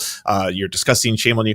But is as nice and respectful as you could be, staring into the eyes of someone whom you believe is like directly, helping the material support of a genocide, right? And so she's very, very nice. But all these people on the internet are like, this is so cruel. It's so mean. How can you get accosted like this? He's just trying to have a day off in the park. And I was like, you can't spend, like, you chose this life on some degree, right? Like, this is not a normal job, but you represent thousands of people and legislate over them. You're supposed to have their best interest at heart. And no one voted, I assume, with Fetterman for like genocidal freak. that wasn't what they were putting on the ballot. That wasn't like, oh yeah, I really hope he goes real hardcore and crazy one day. Like, you know, they're just saddled with it. This is 100% not a job like any other. You do not get to just the only thing I would say is when it comes to like their families, that's when you step back because those people did not sign up for this. But like otherwise, if he's in the park by himself and not with his family, I'm sorry. I'm sorry. If he doesn't want to be disturbed, he's got to go. He's got to leave. He's got to go somewhere else where this person will not be, because as a public official who makes decisions that literally affects people's lives and livelihoods and literally life and death situations, quite literally, you don't get to just clock out. I'm sorry, you don't. This job is not like any other. And I'm somebody sure who's an air traffic controller, they don't get to have just a bad day and chalk it up to, oh, well, you know, I wasn't on my game. I wasn't paying attention. There are some jobs that are racist. There are jobs that are of a very high caliber to where you never get to be off duty, basically. Like and if this is you're, one of those jobs. if you're working at a restaurant and you drop a plate, I know it sucks, probably ruins your day, but no big deal. Sweep it up, life moves on. If you're a cop and you pull the trigger and kill somebody, then that's not the same. You can't have a oopsie bad day. Life goes on with that. There are certain jobs where the responsibility is so high that what you do affects people in ways that other jobs do not. So if you fuck up, or you're just regular day at work, you don't just get to clock out or have a bad day. And you know what? To your restaurant analogy, if he was poisoning people every day, I think people would have a right to show up and be like, by the way, you're kind of a fuck. If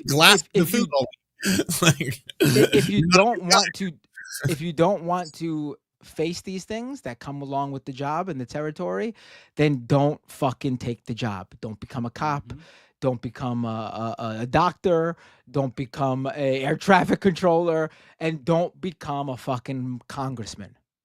Yeah, and I absolutely reject the people who are trying to like infantilize him or say that the Palestinian woman was harassing him.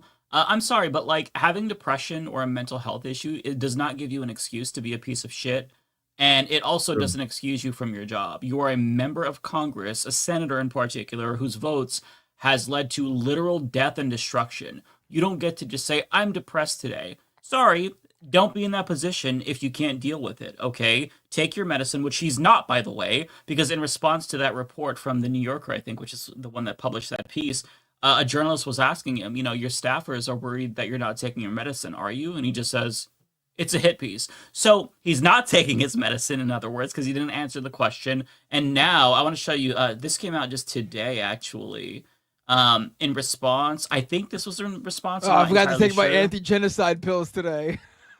yeah. Like, fuck your feelings, bro. I don't give a shit about your fucking mental health issues when you are literally killing children in Palestine. Fetterman began repeating himself, shouting and questioning why everybody is mad at me. Why does everyone hate me? What did I ever do? And slamming his hands on the desk. You voted for genocide, piece of shit. You voted for genocide. You deserve more hate than you're getting. Golden pager. Like, have you seen that? He's got a photo with like Benjamin Netanyahu, or I forget who he's with, and he's holding the golden pager as a gift. Like, you're a horrible person. Relishes in death and destruction. Sadistic as fuck. So spare me the bullshit about, oh, well, he's going through some things. I don't give a fuck. I do not care. He was voted to represent people. And if he's using his position of power to murder people, fuck him. He doesn't get a pass for that. A regular working class American, they get a pass for depression, okay? We're not like anti-mental health. It's not like he's being harassed. He's in power, and people need to understand and like shift their mentality to recognize that they're the bosses of politicians. Politicians work for them, and you need to be a very shitty boss to the politicians. Be the worst boss you've ever had to them times 10, because they're obviously not doing what they need to do. And somebody like him in particular, who doesn't just like make these shitty votes and collaborate with fascists, but is antagonistic towards his constituents. That is not somebody that deserves your sympathy whatsoever. He has no sympathy for the Palestinians that are getting slaughtered. He's giving Israel more money. He's going to Israel to celebrate it, to stand shoulder to shoulder with fucking Netanyahu and address the Knesset. Fuck this guy. Anyone who has sympathy for him is a bad person, just in general. Like, if you felt an ounce of sympathy, you need to like go get your head checked because this guy's a fucking monster. And I don't feel sorry for his wife too. There's a video, there's a portion in that article about how his wife was crying and talking to him about Gaza and how could he let this happen? But then there's a picture of her with him and Netanyahu. So like you and the Golden pick a fucking lane. Yeah. So you're like, oh my god, this is so bad. I can't believe my husband supports a genocide, and then you're taking a picture with Netanyahu. You have agency. You're a grown adult too. You don't have to do everything your husband does. Leave him. Like I could not be with somebody who is openly supporting a genocide, let alone materially supporting a genocide by sending them fucking bombs. Like these people are so sick in the head. Yeah. I really don't care about her opinion in general, but I also don't get the people who are like sort of acting like she's a victim. I don't get that either. Although I will say that there were some things in that piece that actually, again, if this was someone I knew, I would worry about their family due to their erratic behavior. Like some of the things that were in there were definitely concerning. The missing his kid's birthday to just randomly disappear to go visit a friend's grave at the cemetery or something like that, right? Wasn't that what happened? Behavior. It was something like that. That is very odd behavior. Yes, I don't. Again, I don't care what he's going through mentally. But in that piece, there are some really weird things that are not normal. Yeah, no, he's definitely sick, in more ways than one. But it's. I have no fucking sympathy for him. He has to resign. If you are not able to fulfill the duties of that job, you've got to resign. He very clearly is not. And yeah. I don't know if you all wanted to talk about anything else. What did you guys talk about already? You had the guest and you talked about Brianna We talked Wu. about a lot of grifters today. Jimmy Dore. Let's talk about Jimmy Dore. What was Jimmy Dore up to? Rape apologia or whoa, what happened? I missed this. Russell Brand apologia. What? I guess. What did he say? Well, we didn't talk about that in particular. We watched the video of his wormhole. His wormhole? The wormhole that a plane flew into that he talked about. It was a video that was up on his channel recently where he talked to this guy, 4 Orbs. I don't know his name, but he was really into orbs and talked about how some plane flew into a wormhole and disappeared. And he also like conspiracy theory stuff, like yeah. Oh, let's just say he's beefing with David Icke. That's the circle he's running. Oh my in god. The theory of what I could understand was that there are magnetic orbs that can be manipulated and controlled that can change the actual current of time and space itself and created a wormhole that the plane goes into that they then make disappear afterwards. Mm-hmm. Oh, that. You guys haven't heard about that? No. Not into orb theory? Yeah, his other big thing lately is he defended Russell Brand. He says that that shouldn't be rape surprising. allegations are because he told the truth about COVID, which is wild. I mean, look, Jimmy Dore admitted to sexually harassing his coworker, Anna Kasparian.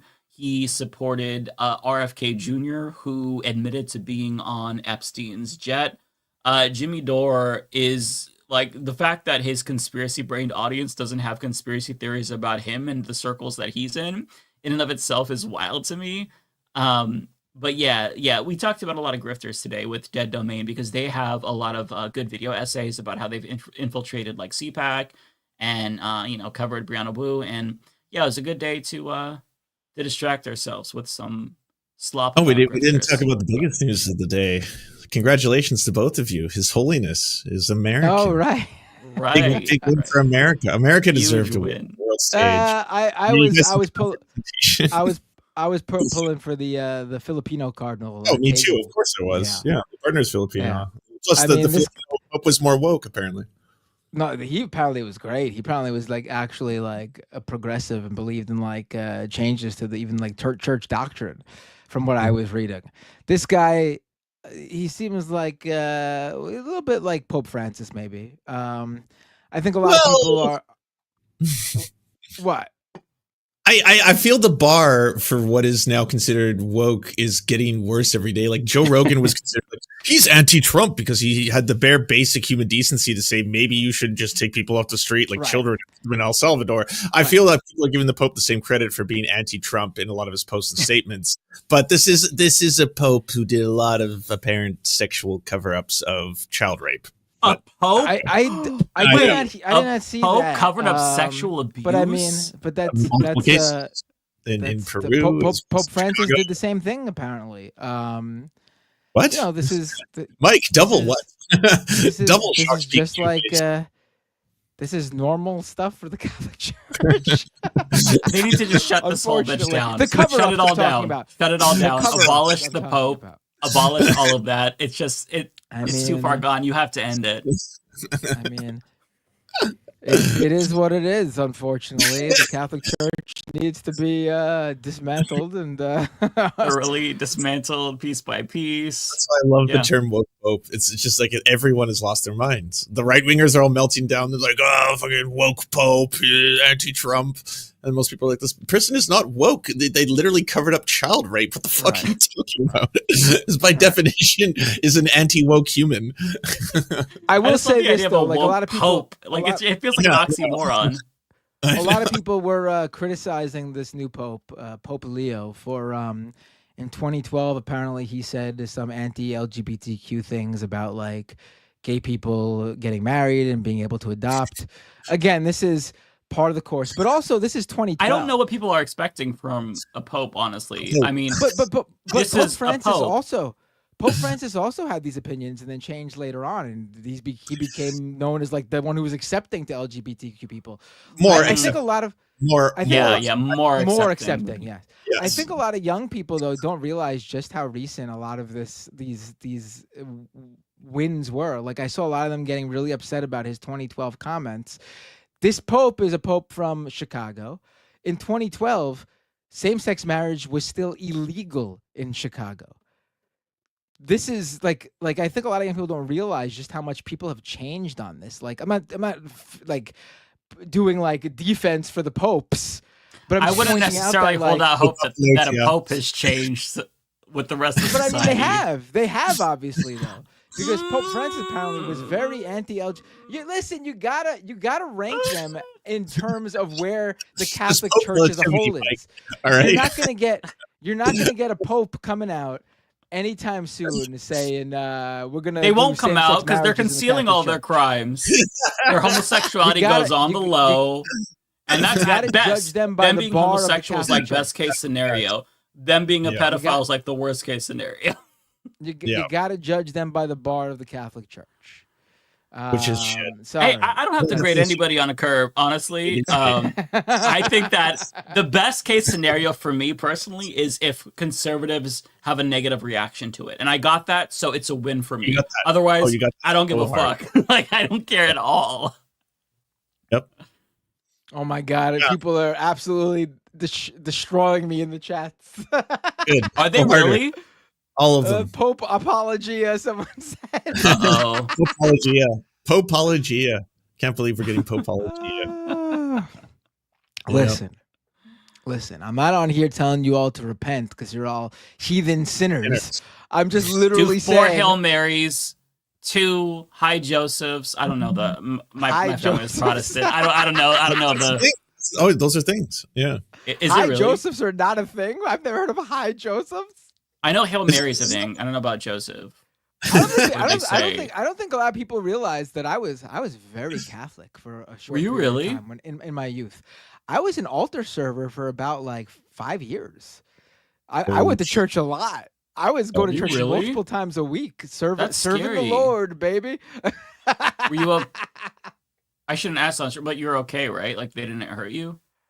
Not me, but someone in my class in elementary school, I went to Catholic school. The Monsignor, this person was one of the people who he did wrong things with. Jesus Christ! Oh my God! The church sent him away. Institution. The church sent him. And we found out that he actually came to our school /church because he had been accused of doing those same things when he was a younger priest in another school or church. Shuffling around. This is also the same individual who made me question my faith, I guess you could say, in the 4th grade, because he came in to teach a religion class one day, and I'll never forget this moment. And I think I've told you guys this one, and he told us that animals do not have souls, so they will not go to heaven. Yeah. Tell 4th graders that. Are you kidding me? Why would you tell 4th graders that's that? a great way to win them over and make them religious. You'll never be able to love a puppy again for eternity. Right. If you're good. They said that shit at my church too. I remember that, and I was a debate bro about that. It was like, no, fuck you. My cat's going to heaven with me. I didn't word it that way, but I was very adamant that my cat had a soul. Yeah, that's not very smart. I mean, I don't think anyone has a soul, to be honest. That's no. The priest was like, son, I hate to tell you, but animals don't have souls. And now I'd just be like, oh yes, I know, us too, though.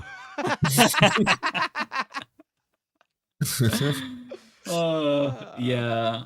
I like, my family was Protestant, as I said, so we didn't know necessarily much about Catholics. My parents were Catholic, but then they converted to Christianity. So they had some very strong feelings about Catholics. We were told that they were going to go to hell, because there's different things in Protestant beliefs, that like the praying to statues or whatever, that's apparently like a mortal sin. I don't know all of it. It was a long time ago, and they explained this to me. But seeing like the white smoke or whatever, like I saw like people talking about the smokestacks. I'm like, what the fuck are people talking about with the smokestacks? And that's when they announced that they like picked their new pope.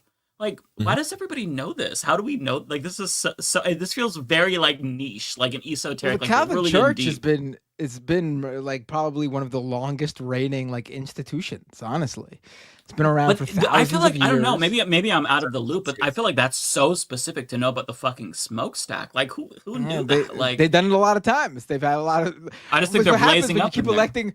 What happens when you keep electing leaders in their 70s and 80s? They're leaders for a very short period of time, and then you got to elect a new one. To your point, Mike, I was surprised to find out how much everyone cared about this. It was kind of like when like the Queen comes to town, and I'm astounded to see how much Canadians like love the monarchy. I guess it would be the King now, but like people lining up for miles just to be able to see like a little dot in the distance, and I'm just kind of like, why does anyone care? And I felt the same way when I was like, every post on social media today was about the smokestacks and the Pope and the voting process. And I was like, I didn't know this meant so much to so many people. Yeah, I had no idea. People were like crying and shit. This is a big deal. And this year, especially, I feel like this year, like Gen Z turned it into like a pop cultural event in a way that I've never seen it treated before. Like they were treating the Cardinals like celebrities. I know this is technically true. But Catholics like, if you're a Christian, like if you're like an evangelical Christian, they would absolutely roast you for that statement. Like I remember they would say, Catholics are not Christian. Like they're very like, and I don't know if other Christian sects are different, but my church was Baptist when I was growing up. So they're very like Zionist, very anti-Catholic and whatnot. So I could be like, there could be other sects that like view it the same, but that's just my experience. Right. Yeah, I mean, someone in the chat said I thought Binder was Jewish. I'm an ethnic Jew, not a. My dad is Jewish, like a religious Jew. My mom is a Roman Catholic, and let me tell you about Italian women in New York. They're not gonna let their husband choose the religion. It's gonna be their choice. I got to tell you, I'm dealing with that right now with my wife. I don't want to get my kids baptized, but I'm not going to win out on that one, honestly. I don't think. Just think it's a free shower. Think of it as a free bathroom shower. There you go. Yeah. I mean, I don't think it's very any strong thoughts about I honestly religious... think people should really learn about all religions because it's important to know about them. And I'm saying this as someone who does not, I'm a non-believer 100%. If atheists didn't ruin the good word of atheism, I probably would call myself an atheist. But I'm a total non-believer. I'm a total non-believer, but I do Yeah. think everyone should know about all the religions so you can respect people who believe what they believe and also do not push that belief on other people. I think all religions can live in harmony and believe their own thing as long as they don't like fucking push that shit on people. If someone wants to join your thing, and of course that's when you share stuff with them, but otherwise just chill out. Yeah, I more or less agree with that. Like, I think that, like, I consider myself an anti-theist. I think that religion is inherently harmful, but at the same time, I would defend people's right to practice their religion. And I don't, like, I wouldn't go as far as to say that, like, I think you should learn about religions, because I think it's just completely useless. Like, it's fairy tales to me, just from my perspective. But, like, I think that it's important to have an understanding so you aren't ignorant and you're respectful, because even if you might disagree with somebody who's religious, I think that you should like still treat them with dignity like human beings, so long as they treat you the same way. If they don't, then all bets are off. But I think that it's good to live in a pluralistic society where everybody doesn't agree. But yeah. Yeah. I'll say- Yeah. All right.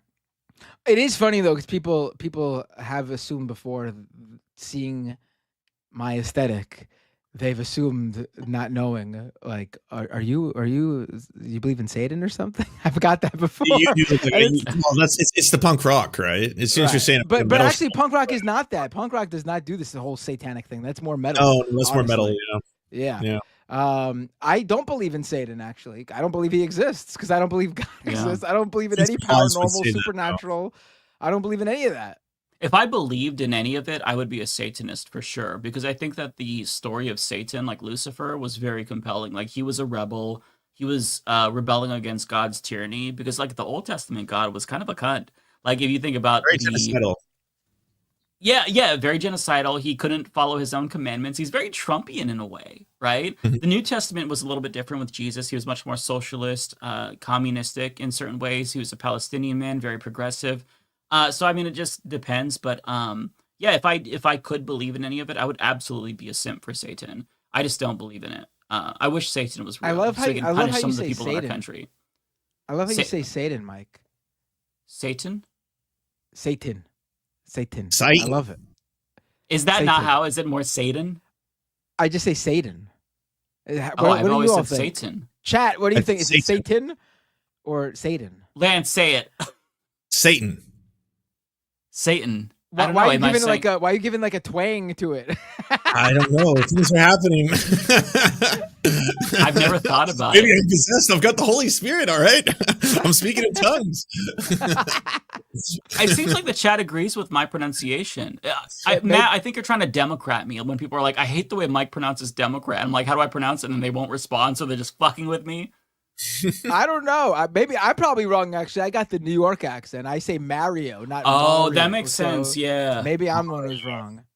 Mario. Yeah. Yeah, I could be wrong. I don't Actually, know. I was actually cracking myself up the other day in a conversation with my wife because I was like, you know what? I think I've come to the realization I'm wrong, and let me tell you why. It's gotta be Mario and not Mario, because I bet she was hoping who's you were the about who is Mario's evil twin, right? It's Wario. No, it's Wario. So I don't call him Wario. That's what I said to her. I was like, I'm wrong. Oh my God. 'Cause I go, oh yeah, it's Mario and Wario. How does that make any sense? It doesn't make any sense. It's gotta be True. In your logic is- defense, Mario and Wario, or I gotta bite the bullet There and you do it the same both ways and go, it's Mario and Wario. It's Mario and Wario. Matt, in your defense, even though you are objectively wrong on the Mario pronunciation, I will say that there's certain things that just don't make sense. Like Sean Bean. Is it Sean Bon? Scene Bean? Why is it Sean Bean? You know, it's spelled SeanBean.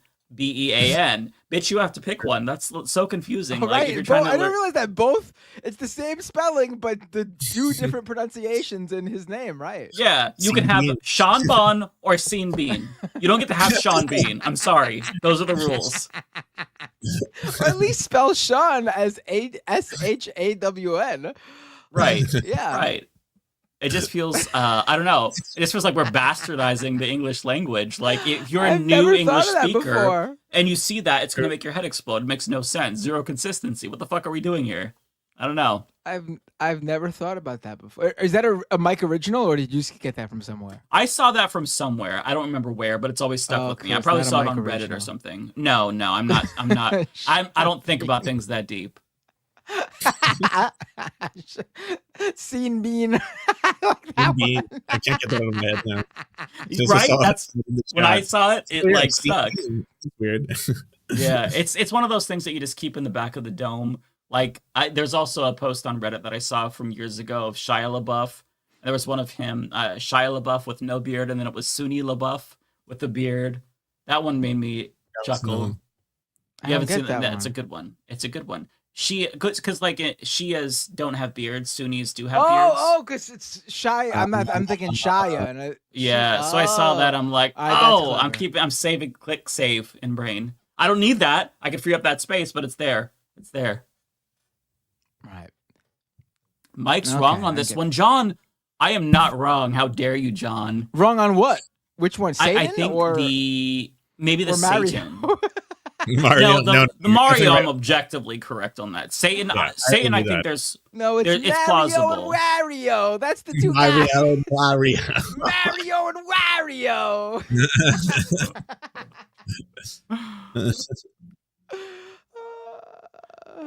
Well, should we get to super chats? Yeah, let's do it. You guys are gonna have like 10,000, I bet. I've been streaming for 4 hours, so I've got most of mine already. Did you want to go first, Lance? I don't know how you can stream that long. Yeah, I've got a couple of new ones since I started, so I can do them real quick. Nintendo Gaming Channel, this is a $2.79 question. Everyone wear Make America Go Away on July 4th. Shy Lurker Guy, thank you very much for the $6.99. Let's just plainly say dehumanizing instead of offensive to describe language targeting the demonstrably historically marked lines for social erasure. I'll agree with that. I'll start making a point of trying to say dehumanizing more often, because that's true. That is what they're doing. Gabrielle Lagrangian, thank you so much for the $2. What's your good conclusion on the Hassan Ethan debate? I don't know. Matt Binder, do you have 4 hours to have a conversation now about? It took me 4 hours to watch the Sam Cedar Ethan Klein debate with my commentary. I could not do the it would be like a 12-hour-long marathon, because I stop and I share my thoughts.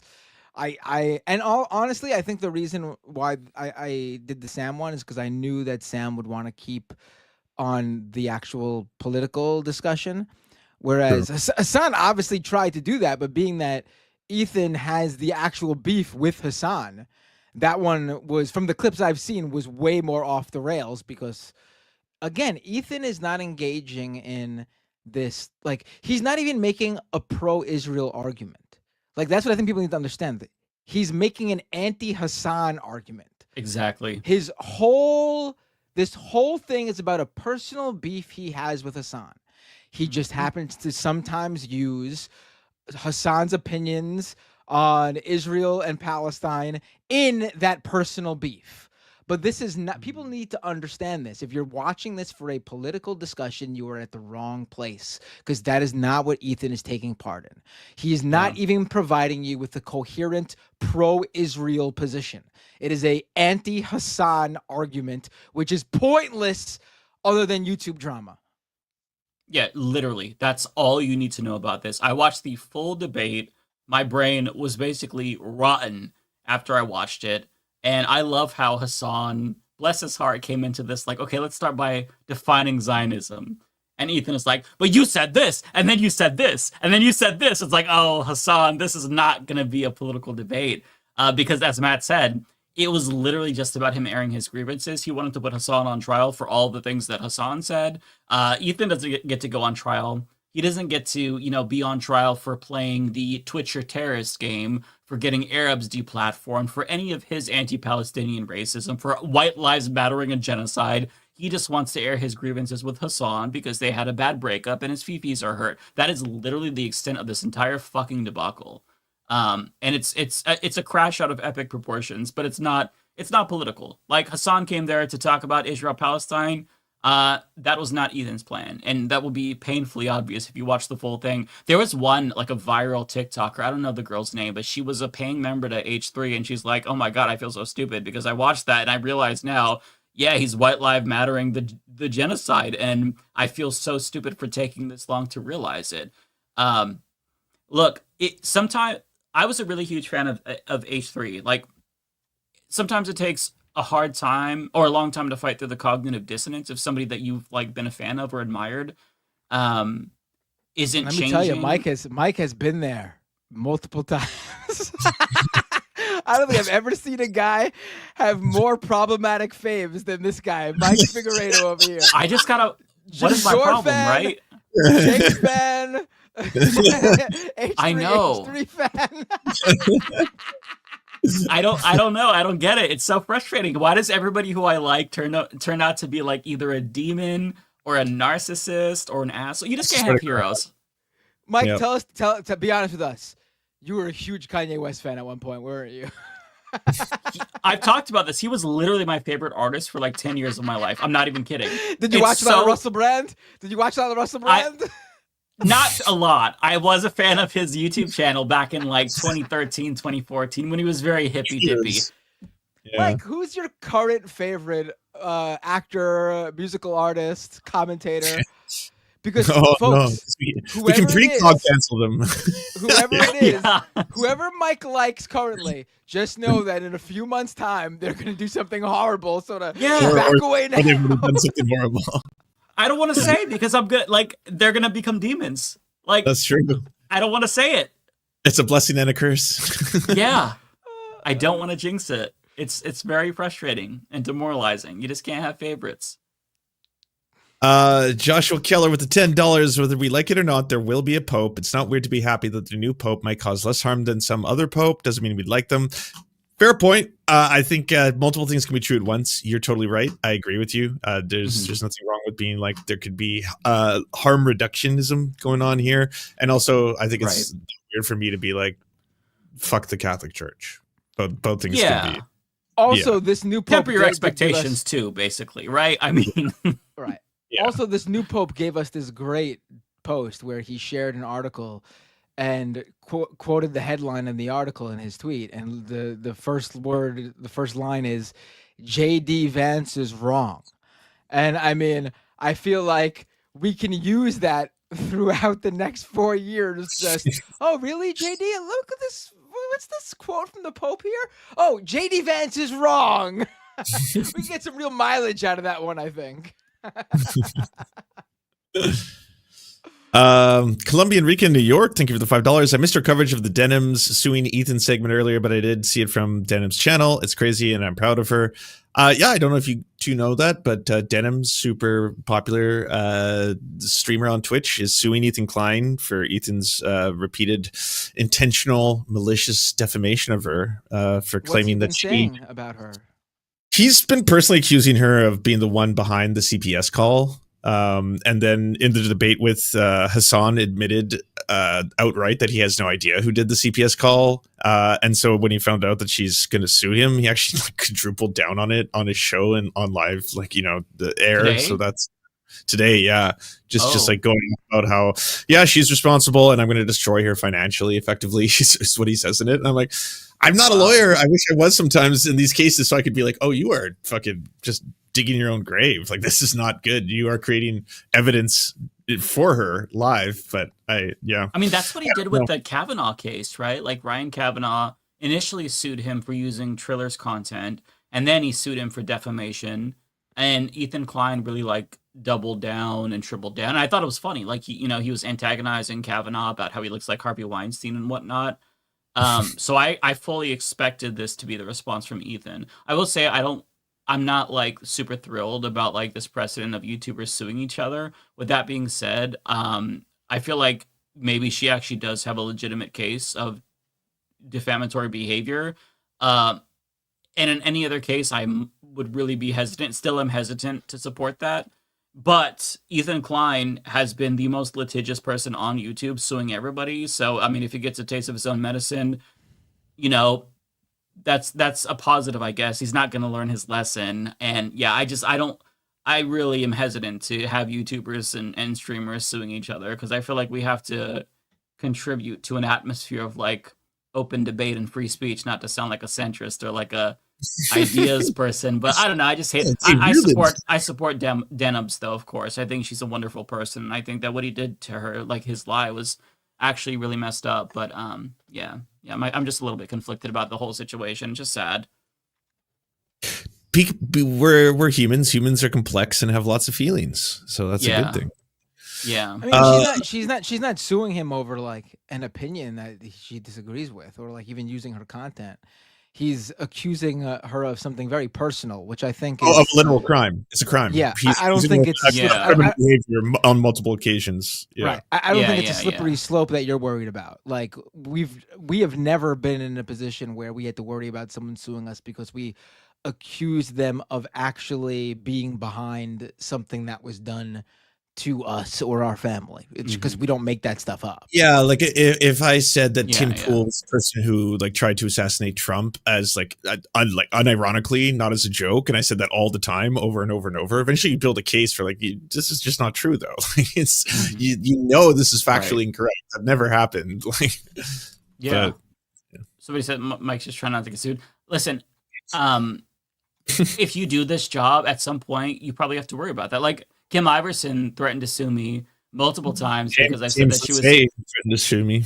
Yeah. I mean, you're gonna get threatened to be sued. What matters is you don't change your content and adapt if you know that you're right. Like never like back down. That's my stance. Like fucking 10 toes down. If you think I'm defaming you, fuck you. I'm not gonna back down. You're not gonna use your wealth to silence me. So that's why I like, with Ethan Klein using his millions of dollars to basically threaten lawfare. I hate that word now because it's been weaponized by Republicans, but to use lawfare against like people who don't have as much money or as big of platforms as him is, I think, absolutely morally egregious, trying to deplatform pro-Palestinian creators. I mean, he got Denim's banned for 30 days because of the fucking Sabra Hummus tier list. So I think it's disgusting. Like what he has devolved into is disgusting. Like he is everything that he used to fight against. Like he was the guy who won the fair use case against Matt Haas and had the FUPA fund, to help others in this position. And now he's putting them there. So like with Denims, I absolutely don't blame her for this. Like he's getting a taste of his own medicine. I just like, again, I hate that like we've gotten to this point where like, it's just a thing that's happening. I guess I'm just like disappointed in the climate is all. I don't know. I just, mixed feelings. I can't really articulate specifically why. I support Denims unequivocally, though, for sure. And I think also it's like Matt has a point where it's like this isn't a case of two people calling each other names and disagreeing on who's right about this particular debate. This is literally someone accusing someone else of doing a criminal behavior multiple times, doubling down, and then even knowing that like that's not true, admitting it's not true, and then going back to being like, yeah, but they definitely did it with a huge platform. Like, And also, I'm sure because of this this accusation, she's been getting harassed from Ethan's. Without a doubt. I'm sure she's been through hell. Frogan is somebody who's been through she's gotten it the worst, I'm sure, from Ethan Klein. Just like non-stop. I wonder why that is. Yeah. I wonder what about her doesn't match some others. What makes her unique in that? Yeah, I can't. Anyway. Lizzie Bennett, thank you for the $5. I would like to say he's the first American Pope. I'm surprised his robes didn't have corporate sponsor patches. Yeah, that would actually be kind of funny. That's a good point. Brought to you by fucking Powerade or some shit. Yeah. Thank you to Aussie Call Me Plant Lady. Thank you to Prong999. Thank you to Yanni Mays. Thank you to Yanni Mays again. And I am clear. Take it away. All right. Do you want to go first, Matt, or do you want me to go first? You can go first. All right. I don't have that many today, so there's not a lot, so we shouldn't be here super long. Okay, so let's see here. Oops. Second. The viewers punished me for going to the Zadeo party. No super chats for you. Hour late. No super chats. They'll probably come in. John, thank you again for the 5 gifted memberships. You are so kind. Really, really appreciate you. Fargonaut says, hi, if I may ask, does Mike F snore or does his husband snore, if I may ask? And if not, does Surf snore? Does anyone know any snores here? What a I don't think I snore. My husband doesn't snore. I don't really know any snorers. Don't have any in the family. How about you all? I don't snore. I'm a very deep, quiet sleeper. My partner snores like an incredibly loud amount, and I do if I'm drunk. I think that's the only time I snore. Oh, interesting. If I'm wasted. Way to put your partner on blast here, lad. She knows what she did. It's not a bad thing. You can't control they it. just snore all night. Really bad sleep apnea, let me tell you. Bay Photo says, get you a woke Marxist pope that also shits on JD Vance. Okay, but seriously, having an American pope just seems wrong. Yeah, given the climate, I feel like it's we shouldn't be rewarded right now for anything. I think they should rescind the American pope. Get Canadian, Australian, given their Filipino elections, they pope. get one. The Filipino one, sure, yeah. Filipino pope. That country is so Catholic. Like they have Christmas going on 24/7 in the Philippines. Like give them really? the pope. I didn't know that. Oh, they're so hardcore. Yeah. Oh, wow. Bruce says, let's go Dead Domain. Fellow Washington resident here. As a gamer, I'm curious if you've heard about boycott Xbox to protest MS fueling the genocide in Gaza. This was for Dead Domain. So I guess we can take it. I have not heard about this. I did not know that Microsoft or Xbox was part of that. It's good to know. I don't play Xbox, so I'm already protesting by default. It's easy to boycott things that you are not already participating in. I mean, yeah, I think if that's something that people are doing, then it makes sense. I mean, it's also very easy to boycott Xbox because they just recently raised the prices because of the tariffs on a 5-year-old system too. By the way, it's not like it's some new. Those consoles are supposed to get cheaper as time goes on, not more expensive. Not anymore. Yeah. For all the Zoomers in the audience, when we were teenagers, after a year or so, the console would usually drop $50, $100. You can get a GameCube for $100. PlayStation 2s at one point were $100. That's when I'd buy them. Yep. Mm-hmm. Rachel Atwood says, Lindy, Lee, and I are sisters in Bad Makeup Application LLC. Yeah, I will say that. Oh, did you guys watch that? Yeah, Lindy Lee needs a really good gay friend who can help her with makeup. Because I would agree. Like, I'm not a perfectionist. I don't know shit about it, but I just know that like it's not, it's not ideal. She needs to, I don't know, go back to school on that issue. I don't know. Just like some guys never learn how to shave properly because nobody teaches them. I think the same can be true for women with regard to makeup application. As a straight guy, I will pass on the makeup critique portion of the program. Thank you. I'm not getting involved there. I wouldn't say it, but since Rachel said it, then I felt like I could weigh in and mansplain makeup. So thank you, Rachel, for that opportunity. I was waiting to say something like that, but I didn't want to bring it up. I'm just kidding. Sam says, thoughts on Trump trying to tariff movies that are filmed foreign or from other foreign countries? I think that this is a fascist playbook against arts. I mean, yeah, how many movies now are filmed abroad? I think that's extremely stupid. But also, what would you tariff? It doesn't make any sense for I have no clue. A movie. Like, you're gonna tariff the movie tickets? It doesn't make any sense. Yeah, I don't even know what he's talking about. Like, are you tariffing like I don't know, the DVD release? Like, what? I don't even know what the fuck he's. The man. No one buys DVDs anymore. They would just kill DVDs even quicker.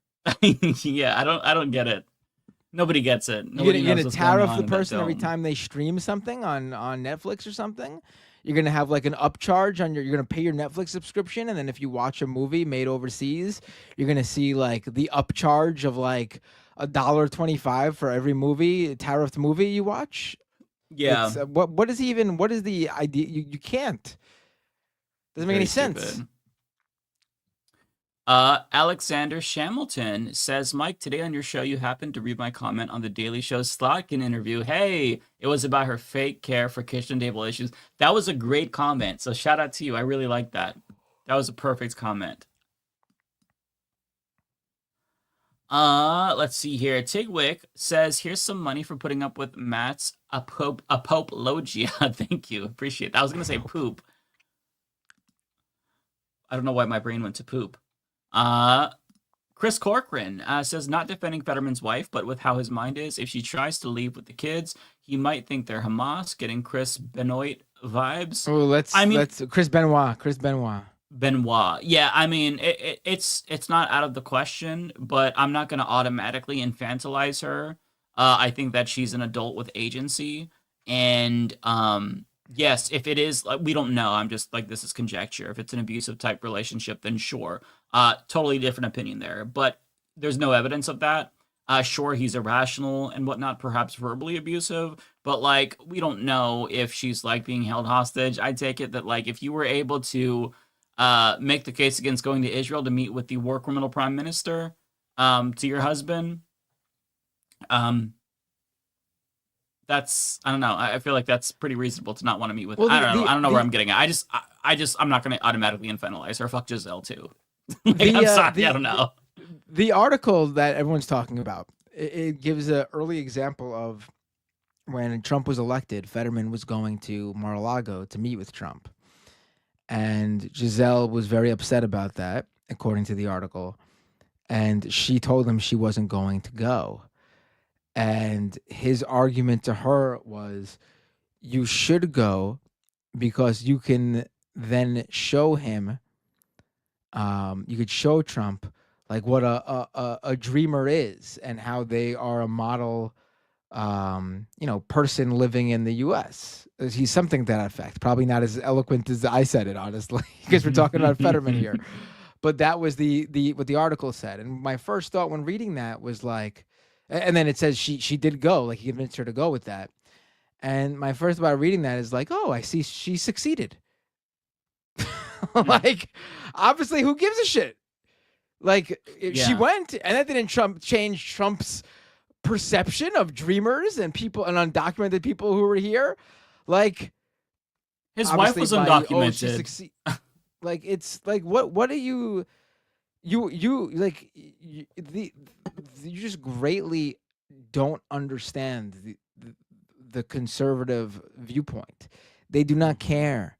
They don't care about the model scenario. They don't care about the upright model citizen or should be citizen. They don't care. They view you as an illegal if you're undocumented, and no matter how perfect you are, they think you should not be here. It does not matter what you contribute. You're not one of them. It's just that simple. That's their viewpoint. You're not going to convince them otherwise by showing them how great an undocumented person could be. They don't give a shit. Yeah, 100%. And as I was saying, like Trump's wife, Melania, she was literally undocumented for a period of time. So he's not going to have empathy. He lacks that ability. Rainy Day Gaming says, Mike, clearly not watching Conclave. I have not seen Conclave. It was a really good movie, actually. Is it? I'll have to check it out. I still want to see Sinners. I'm behind on movies. Oh, Conclave is streaming right now. If you have. Oh, is it? What's it on? I don't even know. I saw it when it was on Peacock, but it was on Peacock for a short amount of time, and then it's on something else now.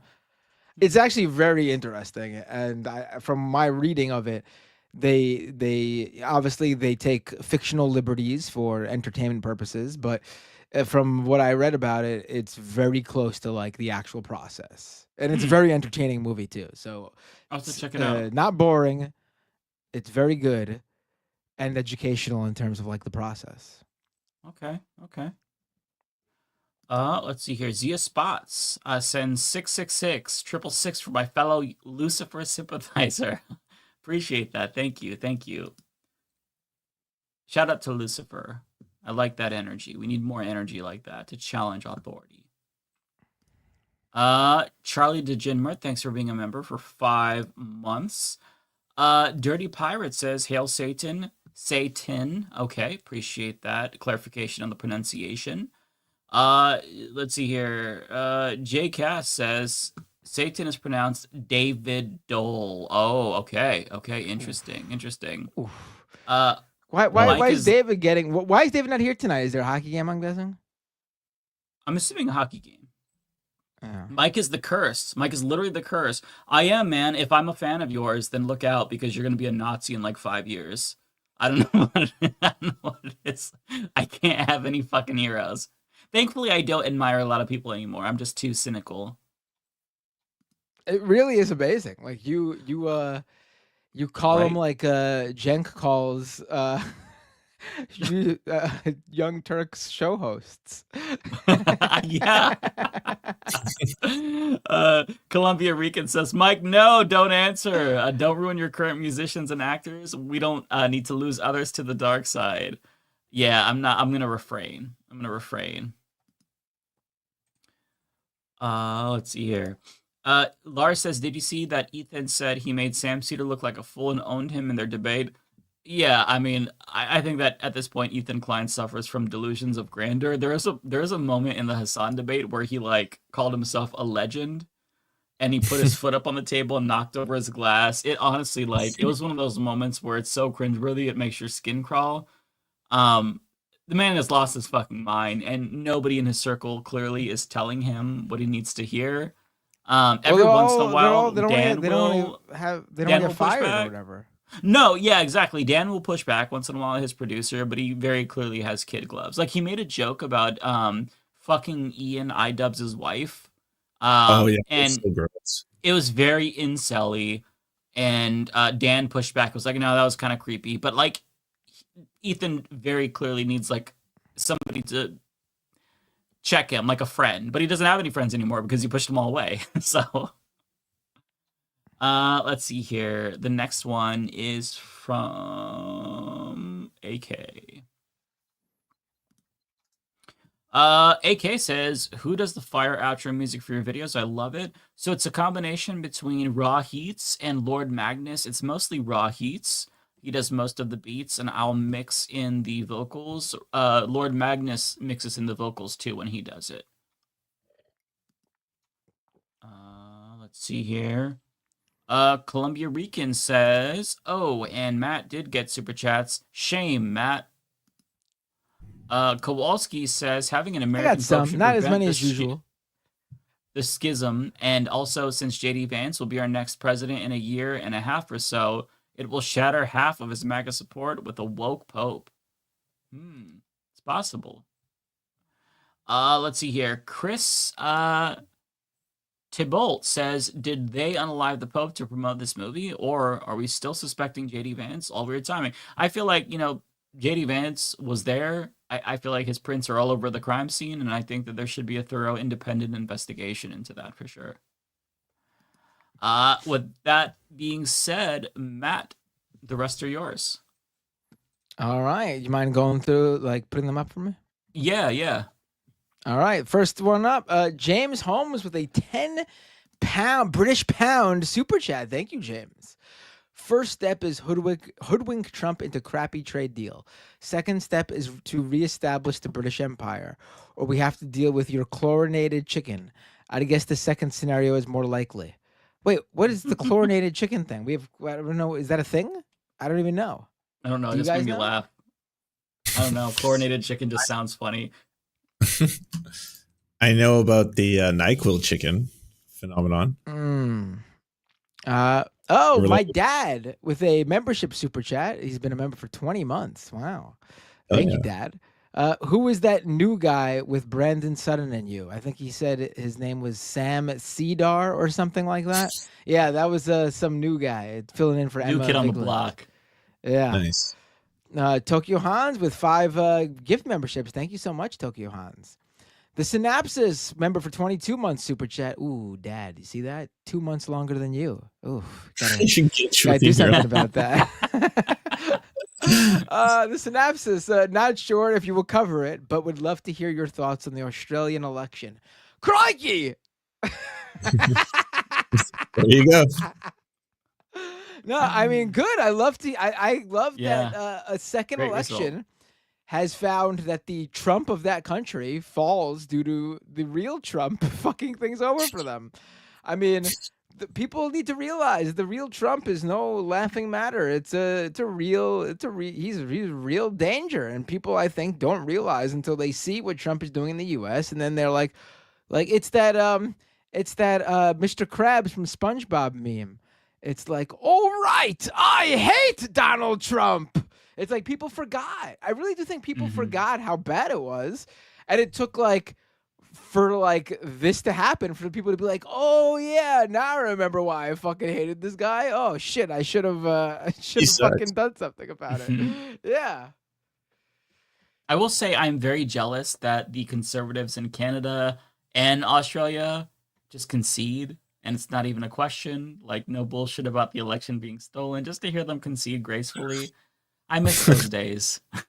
Yeah. Whatever happened to predictability? The milkman, the paperboy, the evening TV. Okay.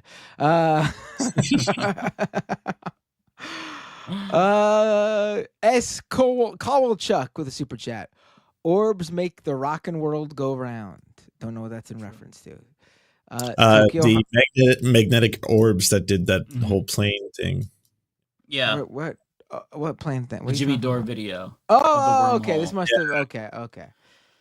Yeah, you've got a lot of Jimmy Dore videos to catch up on, Matt. Better get to I it. do. Oh boy, I've missed out. Last time I watched Jimmy Dore was when I outed Libtardo. Those are the days. He's not. He's really. It's about there was a concern. The reason I was covering Jimmy Dore and talking about him back years ago when I did is because there was a concern that he was growing and he was gaining influence in certain circles with his conspiracy theories and moved to the right. And then he just completely fell off. He's not even he's not in the conversation anymore. No, he's completely irrelevant. missing from the discourse. What were you saying, Mike? No, I was just agreeing with you. He's completely irrelevant now. It's crazy. He could have just continued what he was doing, but then he had to go completely. He was going off the deep end, but then he had to fucking take the plunge completely off the deep end. Well, it's also because his lane doesn't have a lot of sustainability. There's a certain amount of people. He started curating the anti-vax kind of right wing, but coming from a Democrat crowd, right? It sounds better when it's someone who's I'm not a right winger, but you're right, Pete. Right wingers like that, but he doesn't stick to that. If you look at his videos, they'll be conspiracy theory, anti-vax, pro RFK. Oh, Trump should have done this, and then the Trump should have done this gets 3K, 4K views because his audience, MAGA. Right. Yeah, that's why you never give up plausible deniability, grifters. That's where you go wrong. Once Dave Rubin said he's a conservative, then Christian. Yeah, Straight. Jimmy Dore, he didn't explicitly endorse Trump, but he tacitly endorsed Trump, and that's why he's in hot water with David Icke. Never go full. That's so funny. He's feuding with David Icke. That's really funny. It's so good. Wait, David Icke, those people, the anti-Semitic Holocaust guy. That David Icke, yeah. What? I would love to. I mean, their audiences overlap, I'm sure. What are they feuding about specifically? David Icke is mad that Jimmy Dore endorsed Trump, knowing that he supports Israel. David Icke does not support Israel for very different reasons, just to put that out there. But yeah, that's his main contention with Jimmy Dore. Jimmy Dore felt compelled to respond to him and said, find me one example. There's a whole Vanguard video about this. This is why I even know about this shit, okay? Jimmy Dore responded by saying, find me one instance of me endorsing Donald Trump. And he never did. He gives himself plausible deniability in that regard, but he basically would talk about how Trump was the lesser of two evils. I'm parroting the Vanguard video. Just go watch that video. You'll get filled in. It's so good. Guys, the Vanguard is I got a question.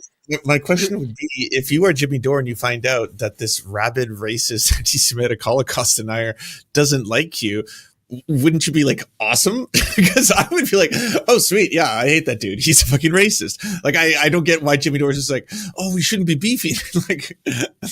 Does he like me? That's one consideration. Another consideration is how much my audience likes him. I can't lose my cred to him. You know what I mean? So it's a balancing act.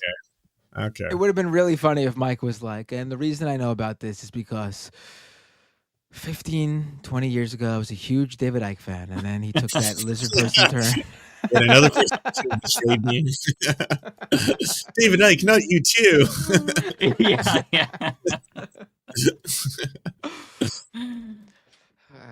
Mike Figueredo 100 years ago was like, "This is really great upcoming painter, my favorite artist, A. Hitler." Let's really does dogs in a weird way.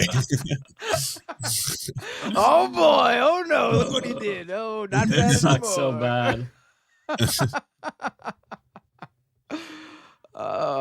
All right. Tokyo Haas with a super chat. Even though he isn't here, just want to give Matt some money. See, all those super chats I just read, they were from before I got You back summoned on the him. the show. You summoned me, Tokyo Hans, because the next post I was here for. The next super chat I was here for. Tigwick with a super chat. I just can't imagine anyone watching that Jenga face-off trash. It is.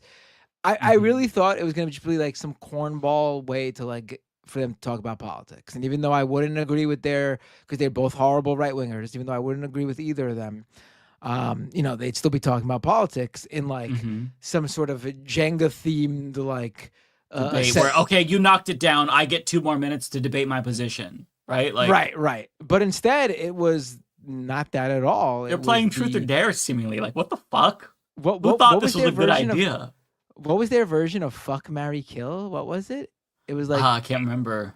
Marry, kill, poison, avoid, or something. It was like it wasn't even poison. Too risque. It wasn't. Oh, it was like tickle, friend, tease, something like that.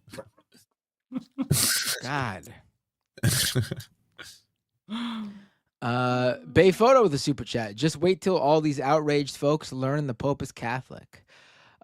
Columbia Rican NY with 2 super chats in a row, so I'll read them both. I pronounce the T the way Matt says it. It's a New York thing. We New Yorkers don't pronounce the T. I had people make fun of me all the time for that. Yeah, I say soda. Oh no, soda is with the D. What am I talking about? Water. I don't say water. Water. Oh, okay, water. Okay. Water. No, I don't say water. That's more like I don't know where that is. Water. It's water. Water.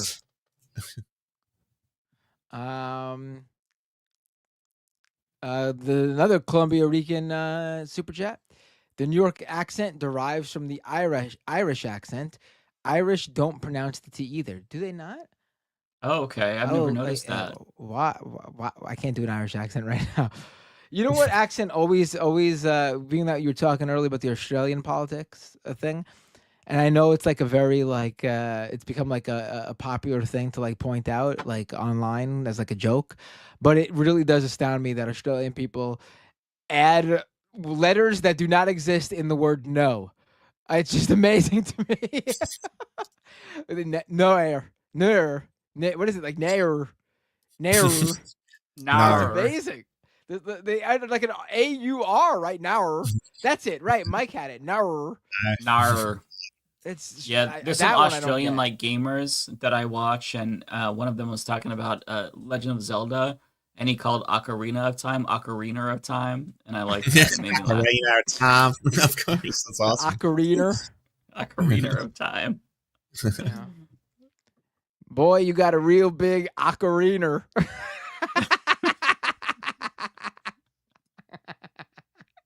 I'm cracking myself up, and all of you just give me a stone face like, Matt, can't believe you went there. Fine, you all deserve somebody that makes you laugh as much as Matt Bender makes himself laugh. Hey, it's late at night. You know, we're in that the danger zone, I guess we should call it. But we lose our minds. We become a little bit uncouth. Right. Troy Mosen with a super chat. Here is something for 5 pencils instead of 250 pencils. Oh, thank you so much, Troy Mosen. That Trump video is so amazing. So amazing. Yeah, it is. She could have so there's a beautiful baby girl aged 11. That alone is funny. Did you talk about a 15-year-old doesn't need that many dolls? What was it? He said, I don't know what show he's on. Yeah, he's like, and a 15-year-old doesn't need that many dolls. It's like, bro, 15-year-olds aren't fucking playing with dolls. Are you seeing? Like, Yeah, I know. have you like what the fuck bubble is he living in to where these kids are like hoarding pencils? They don't need 250 pencils. Maybe they need 5. Like, bro, what the fuck is going on in your head? I also love that like his first thought of when it's like you gotta pick like you gotta buckle down and like make cuts. The first thing to do is to go after your children's stuff. Yeah. Like go Yeah, after the right? child. Like the guy who has a golden toilet and the privileges beyond the world could imagine and extravagances beyond you can even think. And when it comes to, we got to cut back, his first thought is take away your daughter's dolls and pencils. Yep. It's unbelievable. It's wild.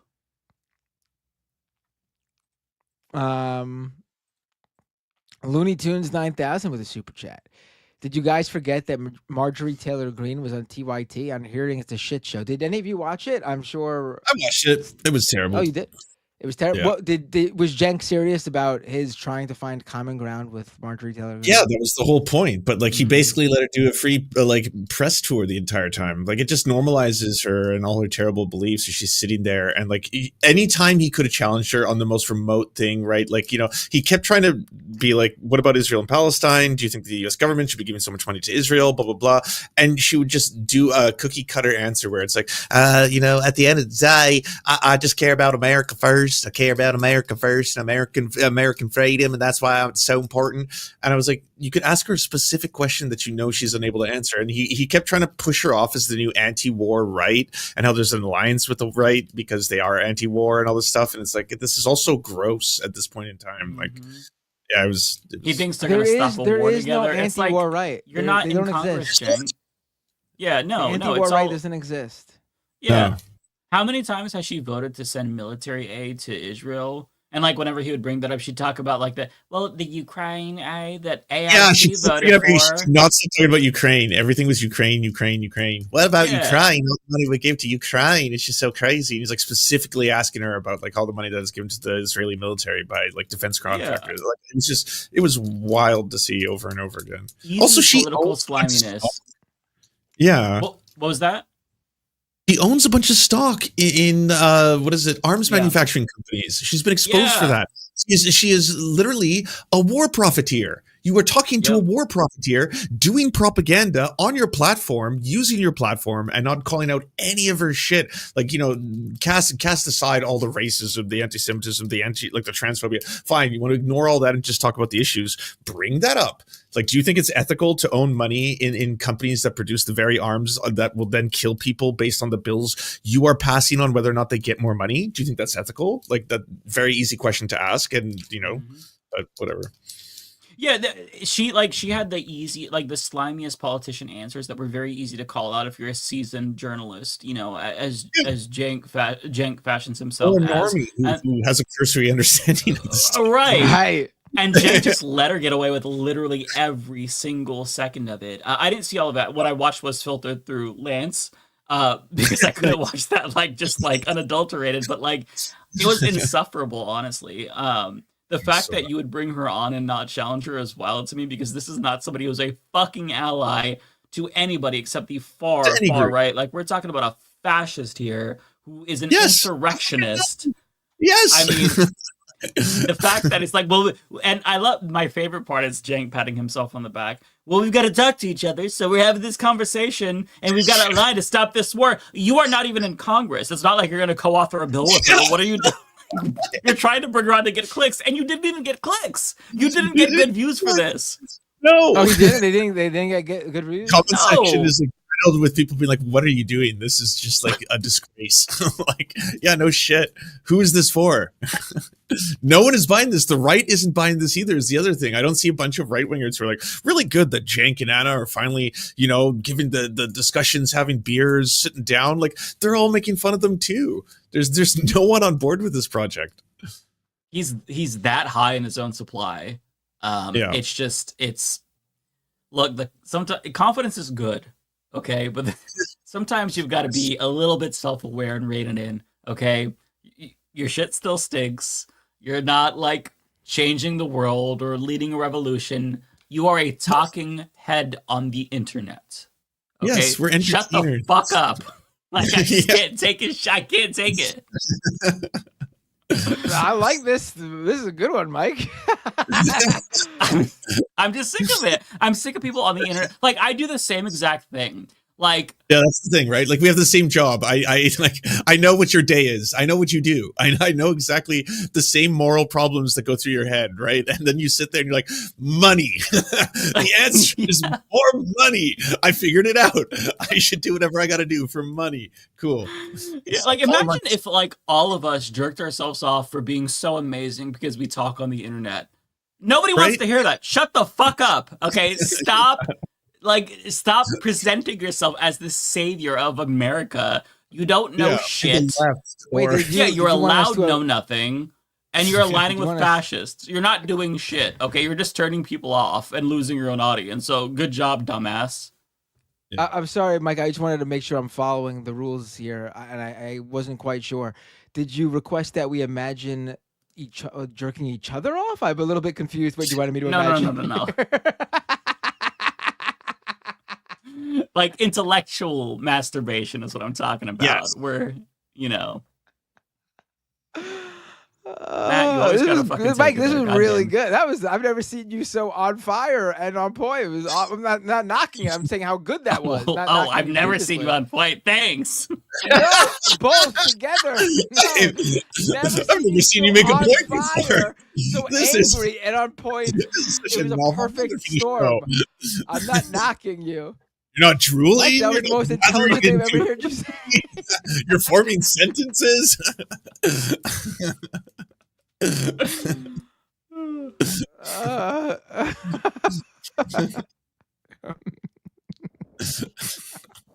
Oh no! Oh my God! All right, I'm a big Mike Figueredo fan, and I can say that because when I say it, that doesn't mean Mike Figueredo is going to turn into a MAGA guy a couple months down the line. I was gonna say, who are you fans of? No, the real problem is if Mike Figueredo comes out and says, "Oh, I love Matt Binder, a great host." That's true. Then there's a A scandal. couple months down the line, I'll be out here going, guys, I was recently called a the I don't even know where I'm going with this. I'm going to stop right now. Let's go back to this. We're all waiting on you. Well, speak of the devil. Jay Kaz for the super chat. Isn't Mike's favorite artist Megan Thee Stallion? Is she? No. Oh. No. Not even close. I like some of her songs, but I'm not like she's not my favorite. I was like, oh no, Kiss of Death for Megan. No, I'm a no, fan. no. Cody. Kerry C with a super sticker. Thank you so much, Kerry C. Ooh, a $10 super sticker. Thank you, Kerry C. And the next. YouTube is slowing down on me. All right, here we go.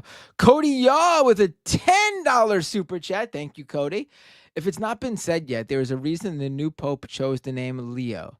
Look at the wiki for Leo. What is that? 13, or is it like 13? Is he going by like how Charlie XCX? Is it like Leo XCX? Pope Leo. Wait, hold on. So let me look this up. Pope Leo the 13th. Why did he pick it? Let's see.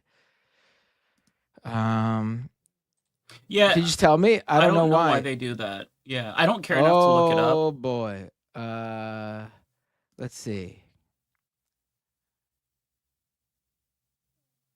Pope Leo the 13th outlined the rights of workers to a fair wage, safe working conditions, and the formation of trade unions, while affirming the rights to property and free enterprise, opposing both socialism and laissez-faire capitalism. With that encyclical, he became popularly titled as the Social Pope and the Pope of the Workers. But what? I'm confused. I guess I got to read more about it. I think they're suggesting that it's like a nod and that this might be a more transformative pope than people think. I think you all are looking. But didn't it say into this he way opposed too much. socialism the Pope is and not he's going to be able for to change property the rights? world. I mean, I'm not saying that's like The socialist, anti-socialist pope is this going to be one of those popes wearing the anti-social social club? But he's going to print up shirts, the anti-socialist socialist club.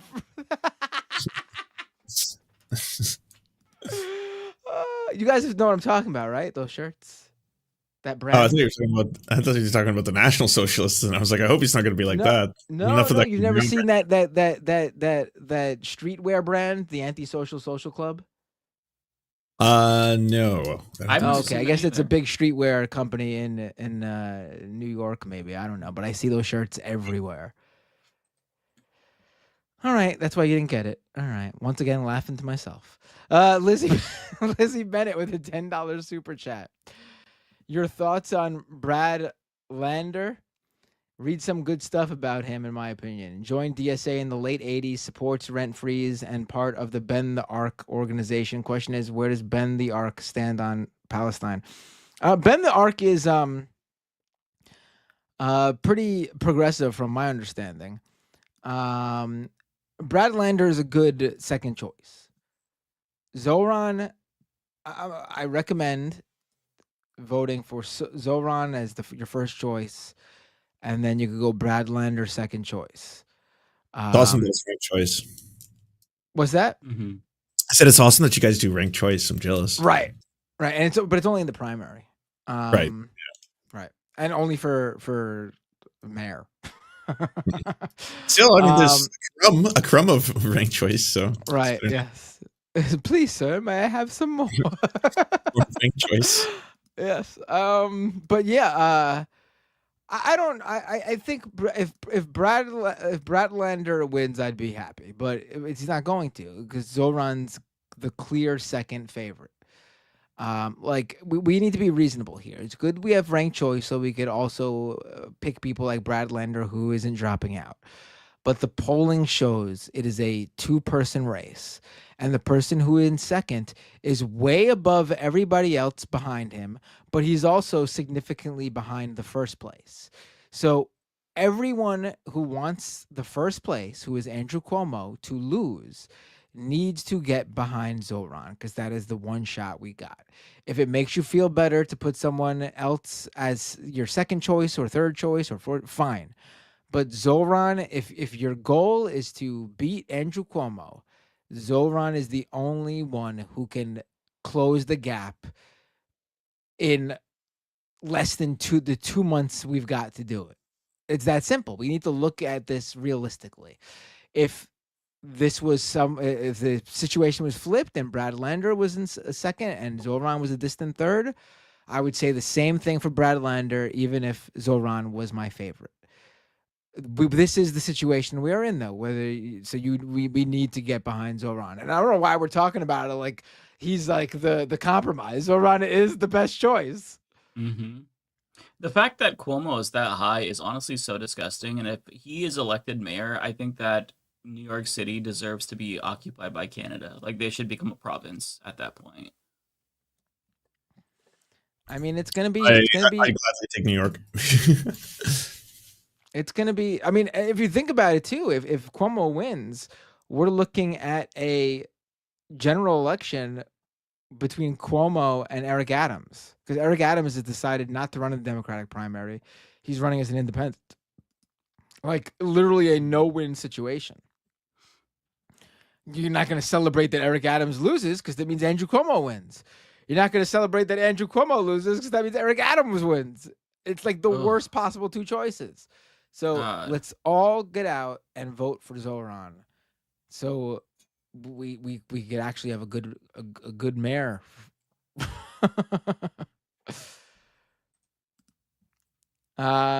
Goofy Goober with a $10 super chat.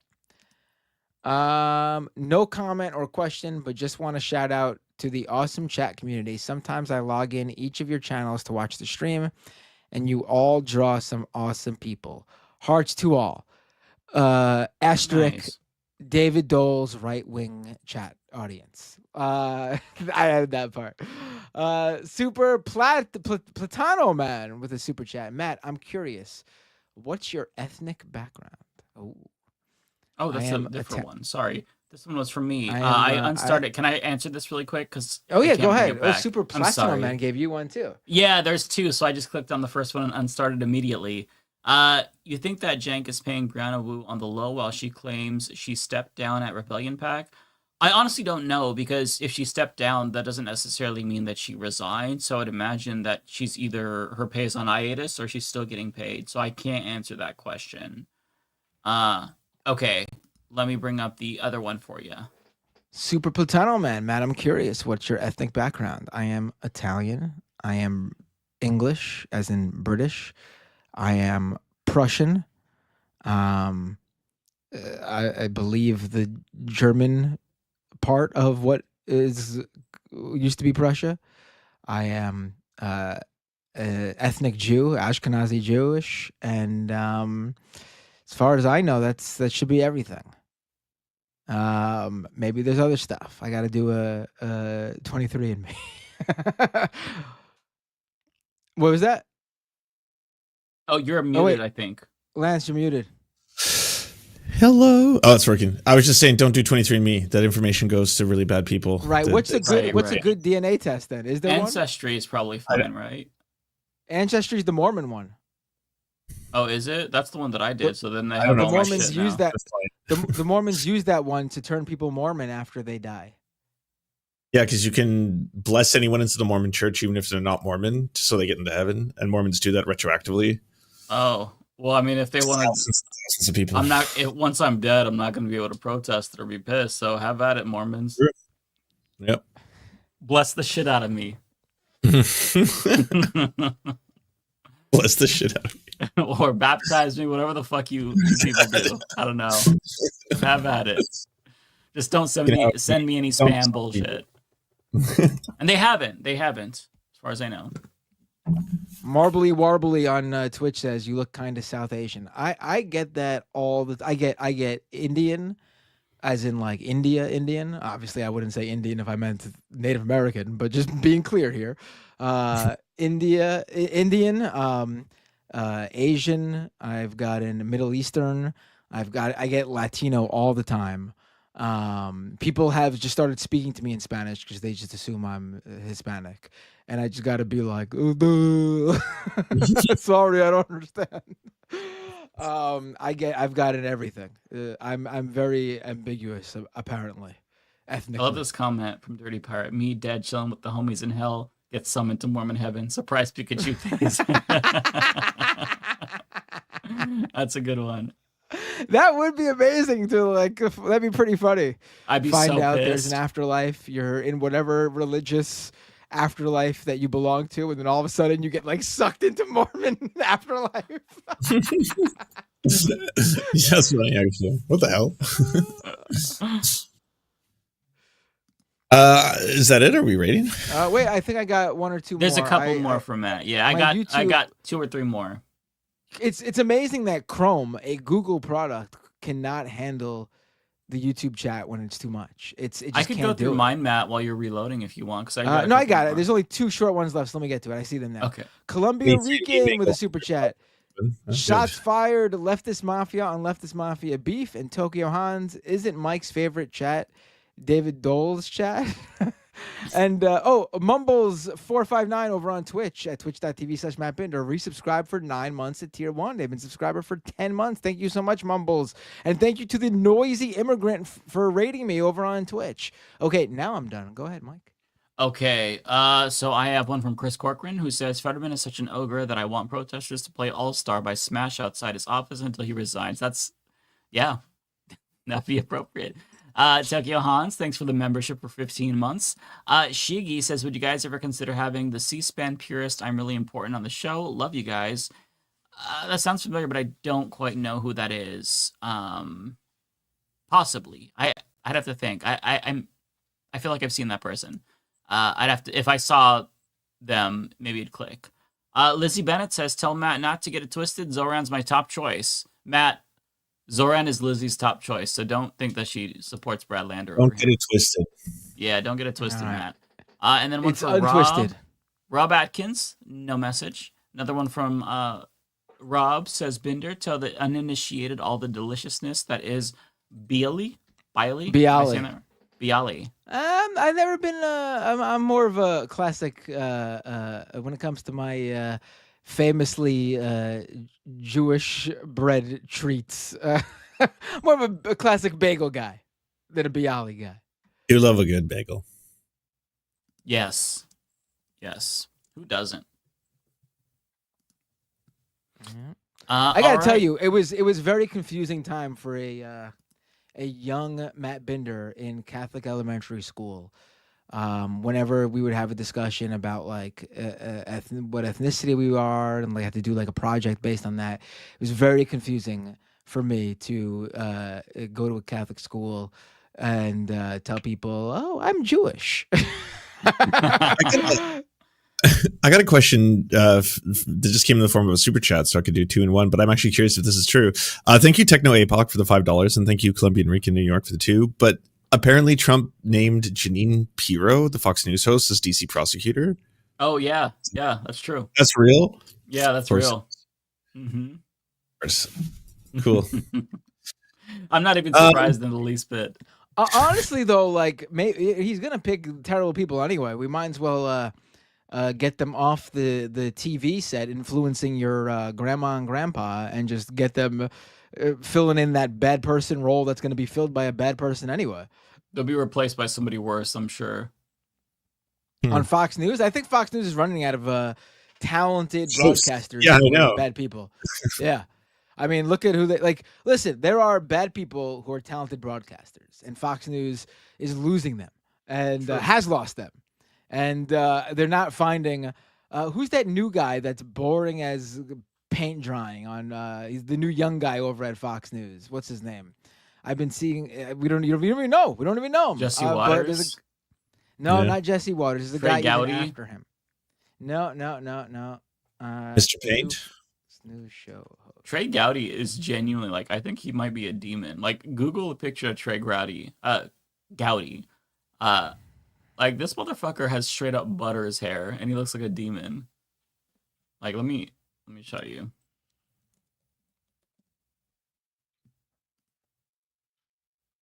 Do y'all want to raid into Frogan? We were talking about Frogan earlier. Yeah, we should do that. Okay. Will Kane. I think that's who I'm talking about. Will Kane. That's the Fox News host. Is that? I think it might be. I think that's who I'm talking about. I don't think Not he's very good. new. Well, he's got a show now, like his own show. Oh, his own. Oh, okay. I didn't know that. That's new. Yeah. All right, let's raid Frogan. Well, let's do that. You all. I'm doing it we will right see you next week. You already did it, Lance? Mod keep us safe. They're awesome. I haven't done it yet. No, I was gonna do it now. We got to all do it at the same time. Wait, Yeah, shout out to the mods. Pendulous Dragon sent me one saying, "I'm not crazy. You're crazy. We're all crazy in this day and age." Pendulous. Not wrong. All right, you guys ready? Let's do it. 3, 2, 1. Peace, go. everyone. All right, we'll see you all next week. Take care.